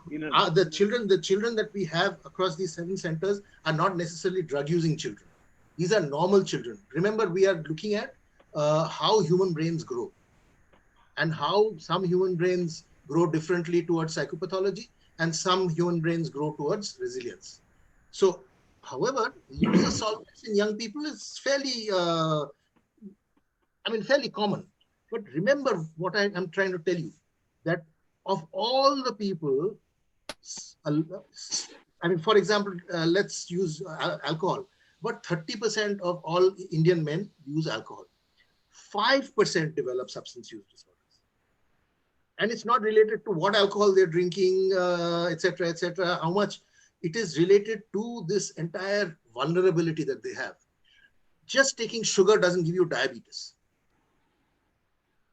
We now understand that, people who develop diabetes have a different genetic constitution, have a different vulnerability. This is the same principle that I'm trying to talk about, because vulnerability is everything. And it's similar. I mean, when you look at schizophrenia, bipolar disorder, we understand that some people, 1.8% of the people will develop, bipolar disorder. Do whatever you want, they will. And this is related to their vulnerability. And that vulnerability is observable from the time they are 2 years old, 3 years old. Definitely. I mean, you've heard of this whole marshmallow test, no? Where children are given this marshmallow test, and people who fail the marshmallow test, who can't, delay gratification, are the people who go on to develop problems. And we are now able to see, the differences that their brains have, differences in psychological abilities. So that was I wanted to ask. Vulnerability. What are the indicators of catching the vulnerable people early on? Any clinical indicators? I told you all these things, which is why I gave you the picture of adult ADHD. Remember adult ADHD. Okay, remember ADHD, remember adult ADHD. It's not the true picture, because the externalizing disorders, including a whole lot of other things like the emotional issues, etc. But that's why I spent a lot of time talking to you about adult ADHD. My first 10 slides were on that, because that is the core. That is exactly what addiction is. Addiction is these people starting to use drugs because it normalizes their brains. Okay. If there were a better way of them normalizing their brains, they wouldn't use the substances. They wouldn't develop addiction. The same people in Saudi Arabia, where they don't have alcohol, go on to high-risk activities, the dune bugging, or use cart and use afim and heroin. And this is something across the world. This core, this vulnerability core, is a very, very important thing that we need to recognize and treat. Perhaps it's best treated by pediatricians and by school teachers initially. And we need to help pediatricians and school teachers recognize it. Sir, in NIMHANS, how much time you will take these all procedures for one patient? When a patient comes in on the first, when the patient first comes in, I spend a lot of time with the patient and the relatives on this reframing. Like I spent today, I spend almost 45 minutes doing this reframing and, getting them to accept this menu of interventions, 45 minutes to an hour. Sometimes it'll go up to 2 hours, depending on, what is happening. But definitely about half an hour to 45 minutes. And that is what has made the change, I feel, because once the people are able to accept this explanatory model becomes their explanatory model, then you have somebody for life. He's going to fail, he's going to fall, he's going to have a lot of problems, relapse, but they'll keep coming back. Because you have changed from a person who's saying, take it or leave it, to somebody who's saying, look, I'm giving you a new way of looking at it. I'm giving you a new explanatory model on which to hang your hopes and desires. But he will a little philosophical, but anyway. But he will again go to the same environment. But that is exactly what I'm saying. That again, going to the same environment is a function of the vulnerability. If you do not treat the vulnerability, it will again go to the same environment, to go to the same action. The environment has nothing to do with it. The environment has nothing to do with it. The environment will have a bottle of alcohol. Whether I take the alcohol or not depends on how I'm able to resist. The treatment is getting me to learn ways and means of how to resist. Thank you. Thank you. I mean, you can't. I mean, this whole environment issue is basically the same reason, the same logic that we say, okay, put the guy in a rehab center. वो बंद कर दो, वहाँ नहीं मिलेगा. 3 महीना 6 महीना नहीं मिलेगा. Environment ठीक हो जाएगा. वो भूल जाएगा. It will get rubbed like in magic eraser from his brains. वो क्यों नहीं होता है? Because it is hard coded in his brains. Number one. Number two is, कहाँ Dr. Saab will you get an environment? You go to Antarctica, the penguins will come and give you cannabis.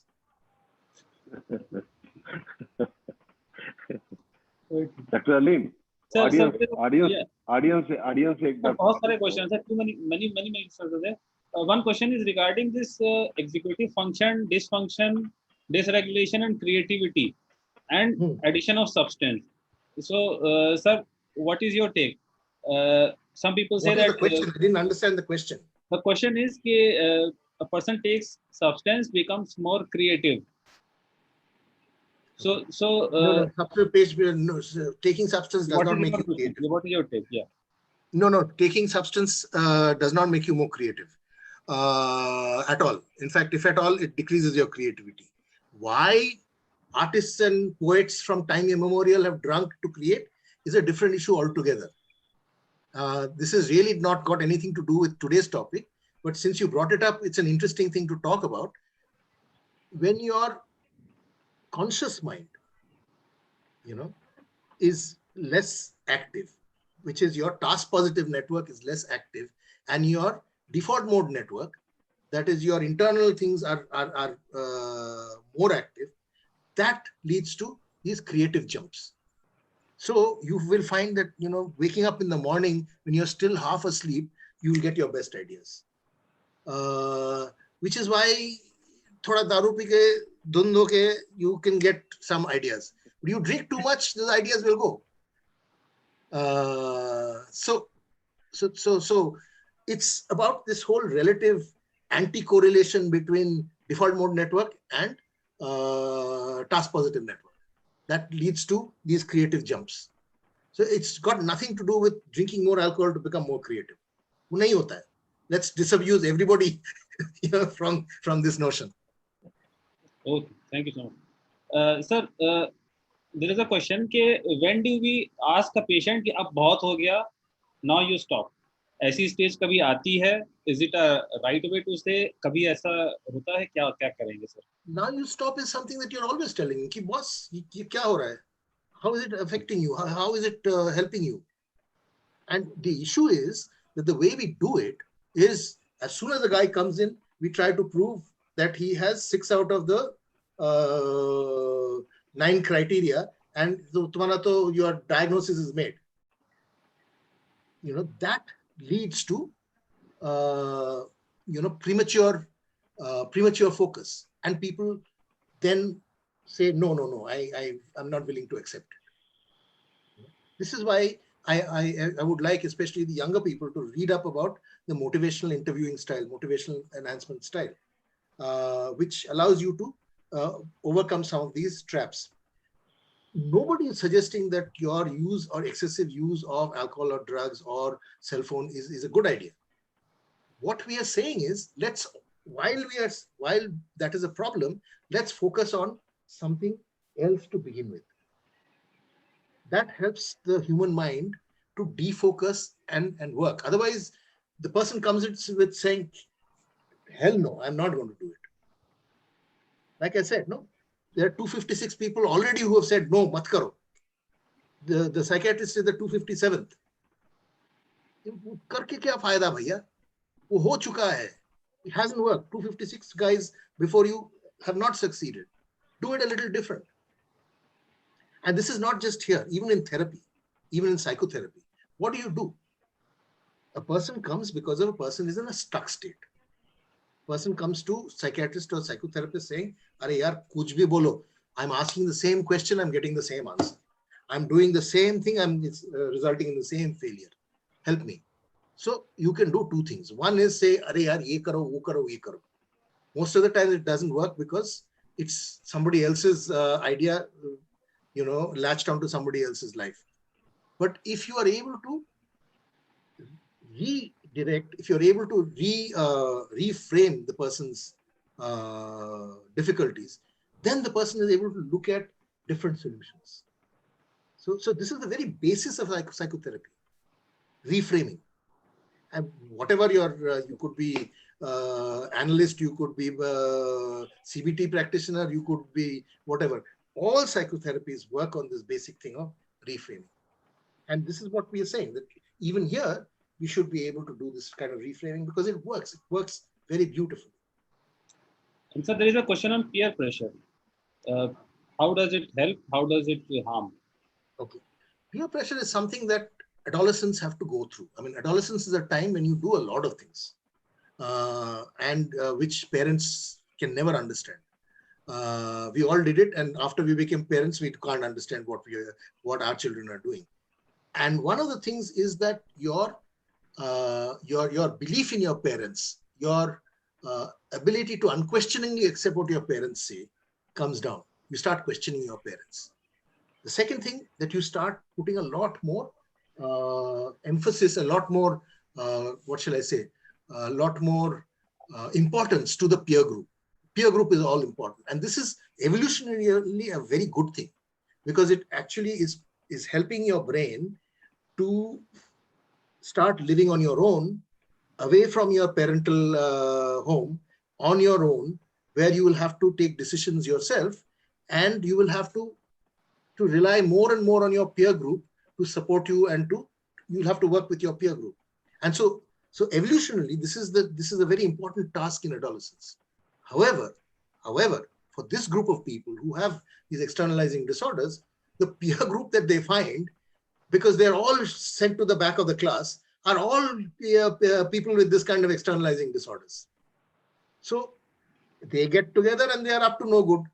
So in this case, the peer group becomes a very damaging and a difficult thing. So one needs to be able to work with young persons in evaluating what their peer group is giving and what they're not giving. Young people are actually, when they start working at it, are very good at doing it. Amrit, your question?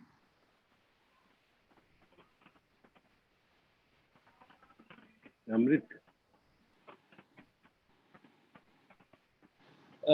Sir, till the time Amrit is joining, sir, you said that use of MPH and atomoxetine for this. So how long can we use it in a person? A person who is already, we have from what we know that they are also they can also be addictive. So, so this is the brilliant thing. Most studies which have looked at use of MPH in people with externalizing disorders find that the risk of people abusing MPH is very, very, very, very low. Use of MPH actually brings down the risk of them abusing other drugs. In fact, I would go to say, I won't say it's not there, but in all the years we've been using MPH in this population, I have, to my mind, three patients who have developed problems with MPH. One later turned out to be schizophrenic, and he developed schizophrenia along the way. The second, 3 in the last 20 years. Okay, 3 of my patients have developed problems with MPH abuse. I would have probably treated quite a few. The second one happens to have OCD and other symptoms. And the third one, I forget what the third one also has, that ancastic PD and other things. But on my finger, I can actually tell you the names, addresses, everything of 3 patients who actually started abusing MPH. And you don't have to go by my personal anecdotal thing. Go by the literature. The literature is very clear. So when we talk of vulnerability, then neuroadaptation, and then the other complication consequences, that means a person who is having addiction disorder, it was already found in utero. Yes. It was already decided in utero. I mean, addiction disorder was not found. Addiction is an epiphenomenon of it. Addiction is a coping strategy to deal with some of these problems. Like I told you, what does addiction do? Initially, the alcohol, the best example that somebody gave me was about 15 years back, 15, 20 years back. There was one young fellow who came and I said, "Ganja kyun pee rahe ho yaar?" He said, "No, doc, I mean, it helps me." I said, "Well, how does it help you?" He said, "Before this, when it was like being in a room where 15 people were talking to you on megaphones." This is fairly old, megaphone ka zamana. I said, "What happened after you started smoking cannabis?" He said, "There's still 15 people speaking to me on megaphones, but at least I can, in my mind, tell them to come one by one." It was not that he was hearing voices. No, it wasn't hallucinations. He was very dramatically telling me that earlier he was reacting to a whole lot of stimuli and he didn't know which one to react to. But cannabis helped him actually to reduce and to control this. And we know cannabis does. There is a question on cannabis earlier, later, and cannabis does this because of CBD. Okay, cannabidiol does this very well. Unfortunately, the THC which is in cannabis is a whole lot of is a very dangerous thing. So we are now going into a place where CBD-like drugs are probably going to be used for ADHD, for substance use. In fact, we had worked with ICMR and nearly got this thing, except they didn't give us funding for the use of cannabis in opioid use disorders and cannabis use disorders for use of CBD. CBD has been used experimentally in people with ADHD, and of course, it's been used in Alzheimer's and schizophrenia. There is this whole work in schizophrenia where it improves cognitive functioning and it improves hallucinations. And there's a head-to-head trial with one of the antipsychotics, and this CBD is better. But I am not advocating cannabis, mind you. I'm making a distinction between CBD and THC. But anyway, I started answering one question and I answered another question. Dr. Ram. Sorry? Dr. Dushad Ram is raised his hand. Dr. Dushad Ram. Dr. Dushad, please type your questions, because if we start taking up queries, then question answer. Dr. Ali, Dr. OP sir was asking a question, so I had unmuted him. Dr. OP sir is there. OP sir, please go ahead. Sir, okay, I'll ask the question to sir. Okay. OP sir is there. First, I must compliment. This is a pleasure as always to hear to Vivek, and I was just slightly. I was going slightly backwards. Since you are observing the brains, any evidence of a person being in recessive social group on the brain development? First thing. And second, while we are talking about vulnerability, how can you explain the epidemic kind of drug abuse like happening in Punjab and others? So what is the mechanism there? Right. Okay. So what was the first question? Recessive? Recessive personality, I think you were saying. Groups who are non-dominant groups, who are disadvantaged groups of people. Okay. Disadvantaged groups. So that is a very important. In power sense, in sense of power. No, I agree with you, and this is a very important thing. And I think this is something which the IPS should actually, start talking about. And see, there's been a lot of literature, especially when we were young, on the environment, the social environment and the built environment on mental health. You've heard of the drift versus drift theory and all that. And what we found is that these social dynamics of health are very, very, very important. In fact, we have a paper which is about 6-7 months old, where we were able to demonstrate that children who had adversity and poor socioeconomic status had epigenetic changes in their serotonin transporter gene, which very strongly predicted white matter myelination and externalizing symptoms. What is very, very clear, and this is not just in this area, but in other areas as well, is that childhood adversity, low socioeconomic status, etc., very strongly delays brain development, then leading to a whole lot of psychiatric problems. Now, in the real world, psychiatric problems are not bipolar, schizophrenia, etc. These are things that we make. These are categories that we make. In real life, psychopathology is like Lego blocks. There'll be green Lego blocks, blue Lego blocks, 3 green Lego blocks plus 4 blue Lego blocks make a person feel sad, have negative moods. This is going nearer to what the RDoC criteria are talking about. So those are things which are inherited, and these very, very strongly dependent on brain structure, brain function, And I think you came a little late because I showed you some of the latest studies from our CVEDA, where we are able to actually show 10 circuits, which very up to 70% predict which child will have ADHD or not. So, and these are related, these are again very strongly predicted by socioeconomic status, by the exposure. The second one was, sorry, I forgot. What is the, Amit, what was the second one? Second question? Punjab case. Vulnerability about the social. Punjab. See, Punjab, what is happening there is not necessarily addiction. This is where we come into this very dangerous territory of harmful use, where people are using and harm is occurring without addiction happening. The problem with opioid drugs is that you tend to get addiction in a way, or the neuroadaptation in a way, is also related to the kind of drug it is, the way the drug is used, the vehicle through which the drug is introduced into the body, etc. Opioids are very bad drugs. Opioids, people get hooked on very, very fast and very bad. It's almost as bad as nicotine.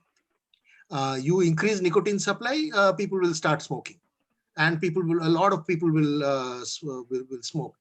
Punjab is a problem of supply, and obviously because of this unrestricted supply, there is a problem there. But not all of them are clear-cut addiction.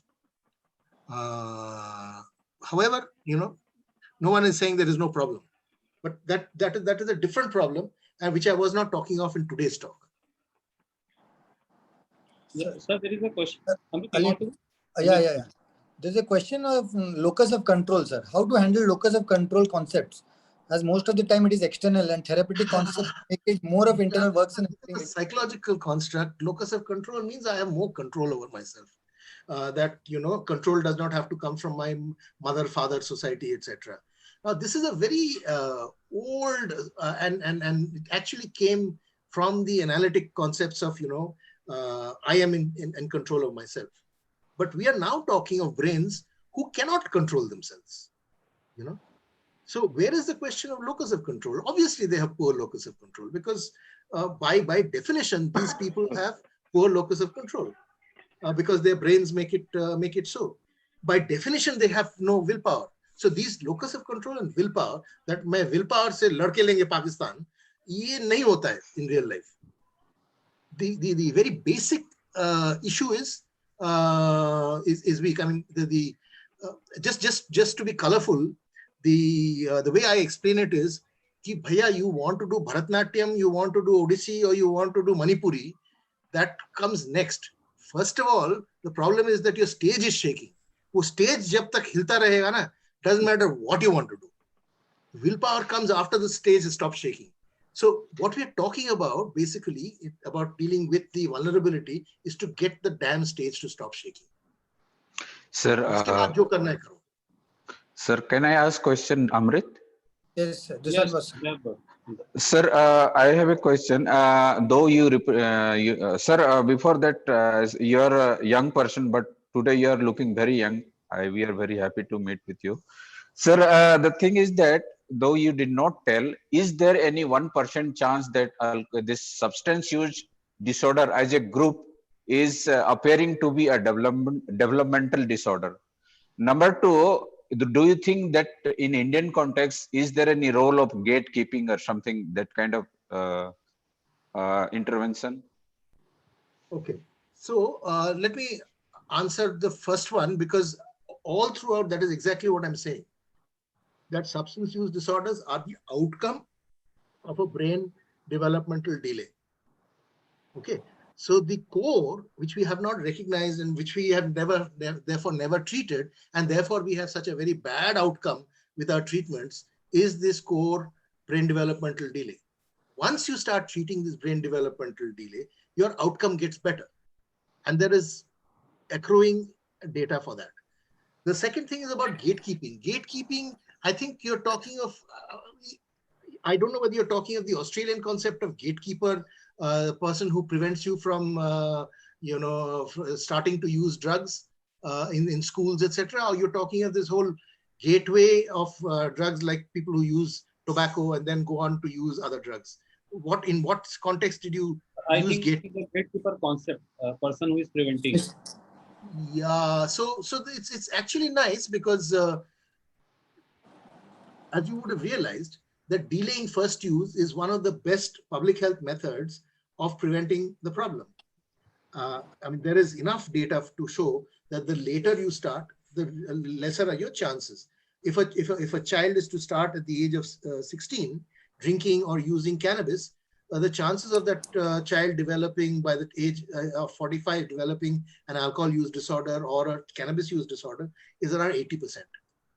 If you can push the adoption or the starting to say about 25 or 30, the risk comes down to the normal risk in the population, which is around 4 to 5%. So yes, as a public health intervention, delaying first use is a very, very major vehicle which can be used, but it's difficult to do. Yes, so there is a question. And it's related to biology. It's related to biology because remember, a lot of these problems are occurring because our circuits are still not myelinated. The last gasp of myelination in the human brain, that is the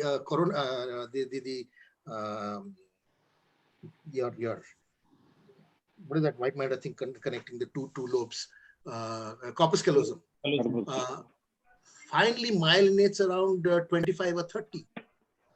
So tab tak your brain is still very, very vulnerable to all these issues. So if you were to do anything after that, then your brain is fairly well protected. And the chances of your developing other psychiatric disorders, of your developing substance use disorders come down dramatically if you start after that. And which is why it's such a bad idea to give your 3-year-old child an iPad. Sir, there is a question from the chat box.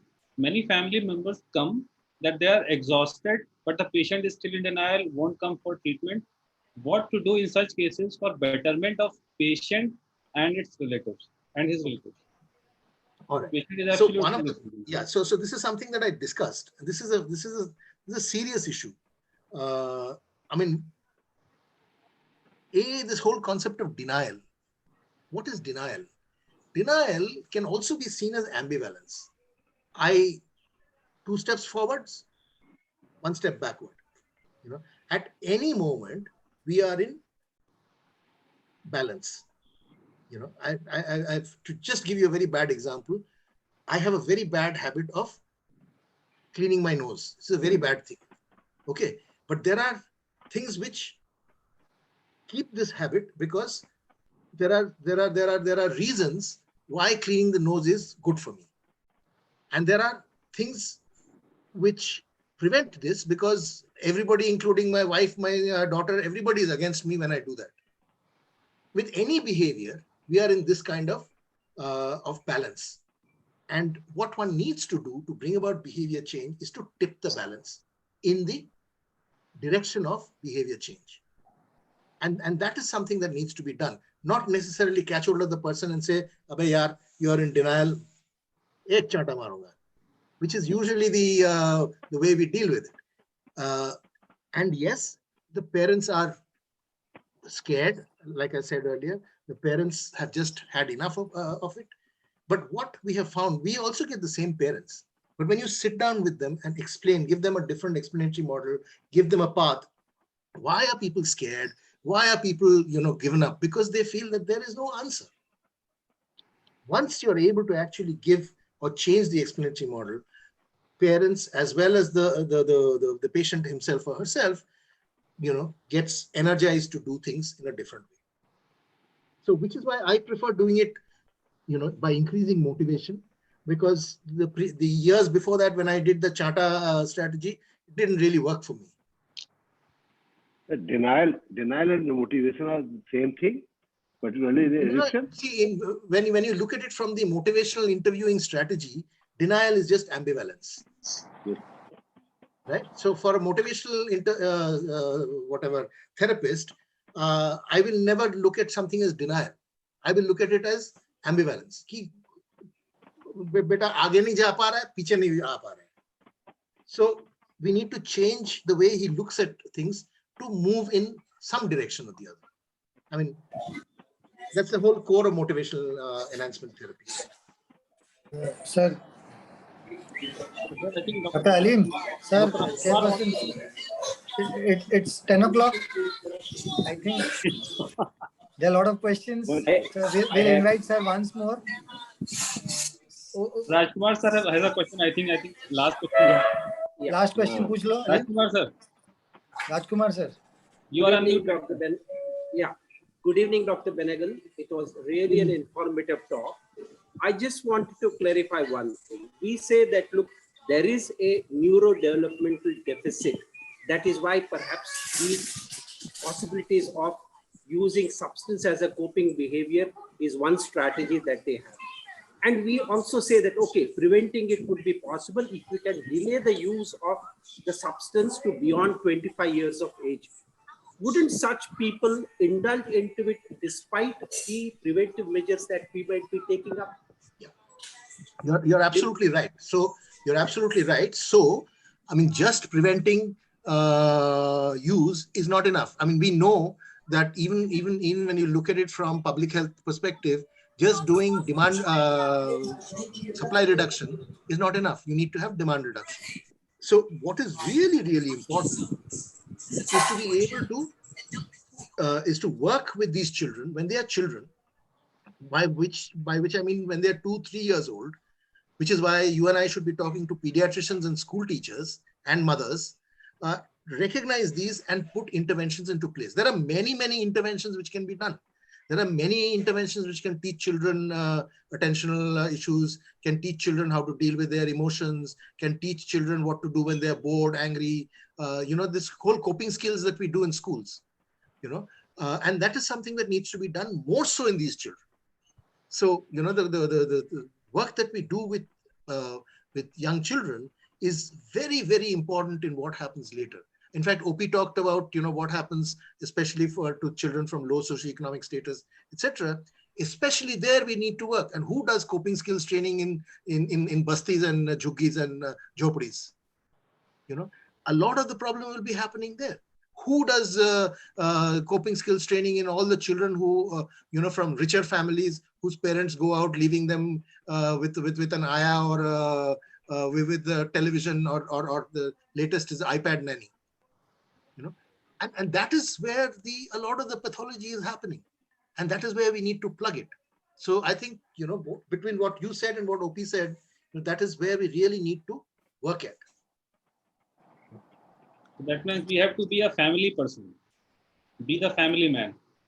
No, you mean psychiatrists like you and me? Yes, we need to. Yeah. We need to be a systems person. We need to be a systems person. You don't have to do family therapy. You need to have this in your head. So, I mean, whenever I say this, people say, "Are yaar, kya bol raha hai?" He sits in Nimans, he can get psychologist, he can do this. How do we do it in private practice? I agree. I'm not asking that we do everything, because even I don't do everything. It's about having this in your head, having a structure, a scaffolding in your head, and sending to other people. It's working with schools. It's working to, all of us go and give some lecture in school or the other, at least once or twice a year. All of us talk to pediatricians, at least once or twice a year. These are things that we should be talking to them. We should be working with them because the action has already happened. By the time the child is, 10, 15, the action, whatever has to happen is already happened. So can you give us 5 points what we should talk to in a school or a parents group? One is to look at some of the issues that some children have, especially the externalizing problems, difficulty in impulsivity, difficulty in sustaining motivation, emotional control, difficulty in understanding or empathizing with other children. These are issues. And 4 is, of course, any difficulty that they have with other studies, SLD or other things, because these all travel together. So these are the 5 issues children, mothers as well as teachers should be looking out for. And these need to be handled. Everybody knows how to handle these. It's just that by the time we handle it, the horse has already fled from the stable. Okay. The other thing is, of course, looking at the new science, which has got to do with nutrition. Do omega fatty acids in children actually improve some of these things? Does exercise, most of our schools, there are no playing fields any longer. Our children don't play. And especially don't play with other children. They play on your video games where blood comes out right, left, center. They don't have the chance of getting bashed up by the other, by the friend or hit with a hockey stick in the leg. And then they know what pain is. They know what it is to get pain and to give pain to others. Empathy aayega kahan se yaar? Where will empathy build? So you see how the normal tasks of growing children can actually make them more resilient. These are normal things we are talking about. These are not abnormal things. We really need to be the people who go back and say that these are important. Teaching children music, art, yoga, dance, do theater. These are important. Ye kahan hai? These are the things which taught human beings to be human beings. All we do is troll each other. That is Sir, but don't you think our whole society is built on roti, kapda, makan? So, where am I saying roti, kapda, makan? Have I said anything? No. Amit, have I said anything which is against roti, kapda, makan? No, sir. लोग क्या होता है कि भैया रोटी कपड़ा मकान appreciate करना भी तो चाहिए यार. You must live long enough to appreciate the roti kapda makan. The whole education system is based on marks, sir. I didn't get NIMAC because I could not score good marks, sir. No. That is that may not be. That, however, our system is changing. It's not marks based any longer. But at least, a lot of young children are killing themselves because they didn't get marks. Sir. Okay. So we need to stop that. The alternatives must be there. So every time you start talking about psychiatric disorders, about addiction, you come to the SDGs. You can't escape some of these socioeconomic, issues. Thank you so much, sir. Amrit, I think we should stop now. Yeah, wonderful, sir. Yes. You taught us how to be a good parent, how to be a good psychiatrist, how to take. Sir, over to the chairperson, Dr. Vinay and Dr. Manish, sir, for your concluding remarks, sir. Dr. Simi has actually said a nice thing. So can I just read it out? She said that we need to be better ambassadors, and I totally agree. And we are good doctors. Being a good doctor means in the larger context of our society, and we've forgotten to do that. Sorry. Dr. Vinay sir. Dr. Vinay sir. Dr. Tufanpati sir. Ali? Vinay sir, please unmute yourself. I am here. Vinay kahan hai? Vinay sir, came back. It was really excellent session, and apart from the main talk, the discussion which we had, excellent, very thoughtful, and we wandered around different types of topics. We didn't focus at adolescent problems. So the breadth of knowledge of Dr. Benegal has been very great, and we enjoyed the whole session. Thank you, Dr. Benegal, for being with us. And thank you, sir. Definitely, we must invite him for one more session on many things remaining. How our children are changing. Now what we discussed in the light of the situation, but now children are changing their mindset, their IQ and everything. So we need to add certain more things. So with new concepts and with new things, we must try to address other things also. And we must invite Dr. Benegal once again to discuss the topic in a different dimension. Thank you very much. And Saha is also there. Gautam da. Great. Vivek Da is actually presented a great presentation. I was throughout because after the chamber I get this time. But it is really great, and I just pick up the last line of Vivek Da. We should always deal with the mental health, not the mental illness. We should be up, take a part of the social in at large. Then I think every problem will be much lesser than what we are facing today. That is my take. Hope Vivek Da. I totally agree. Yeah. Thank you, Gautam Da. Thank you, Benegal sir. Thank you for excellent. Thank you very much. Sir, we have one more formality, sir. We have one more formality, sir. Yes. Dr. Tufan, sir, and then we have a state branch which will give, there will be thanks from the official thanks. Dr. Tufan, sir, your concluding remarks? Okay, I have got many remarks to make, but unfortunately time is 12:10. 10:10. So I propose that we must have Dr. Benegal in some time in near future, because many more things have to be told, have to be discussed. And I think Dr. Benegal agrees. Vivek? Tufan, I've told you, anytime you ask me to talk, I will talk. So the issues I would have raised is that I have interacted with school children a lot. I know you do. And I feel how it starts is curiosity. Okay, Sahih. In mimicking a style, to be stylish, or having a role model, father or brother. I have got plenty of cases, and there is sometime it gradually transits to be addiction, and it has to be stopped or predicted somewhere in between. That is what happens in adolescents and children. And the second issue I would have raised, which I would like to, both the issues you speak in the next time, because I don't want to kill the time. If you can give a brief answer, it is okay. And about the culturally approved substance abuses. And when these people have acculturation with the other groups, there is also interaction, the induction of the substance abuse in a different form.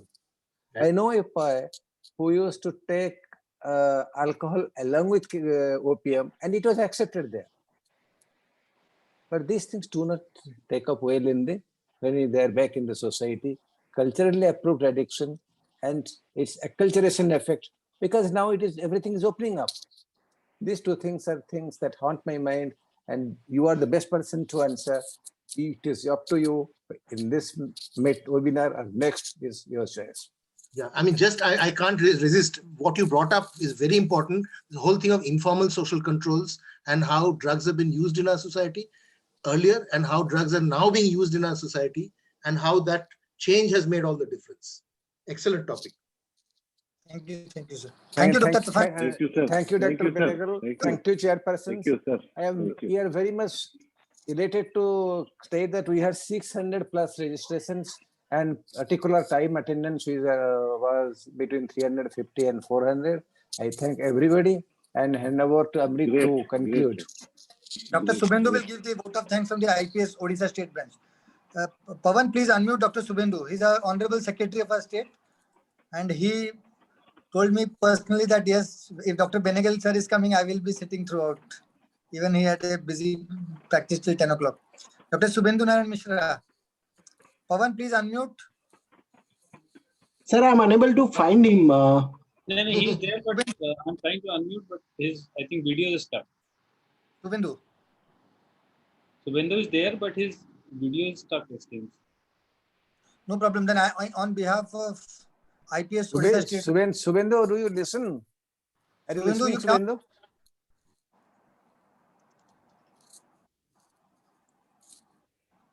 Is it clear? Shall I finish it? Okay. I think so. Thank you. Thank you. First of all, I would like to thank Dr. Vivek Benegal, sir. Sir, it was so nice of you to come to talk to us. We have always heard you, but coming on Zoom and hearing you it was totally a unique experience. The biological basis, everything, it was too brilliant, sir. So thank you to our chairperson, Dr. Vinay Kumar and Dr. Madesya. Very, very, very cooperative, brilliant, chairpersons. Thank you, Dr. Tufan, sir. The way you managed to bring Dr. Venegal on our stage was excellent. Thank you to all the participants. We had excellent participation. More than 400 people had logged in today. More than 650, 700 registrations. That's again a unique. Lots of questions to be answered.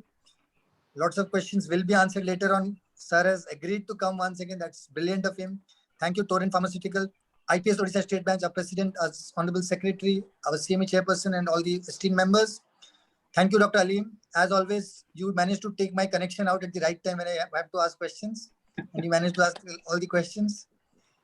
And it was wonderful. We'll meet again. Amrit, please announce about the next music.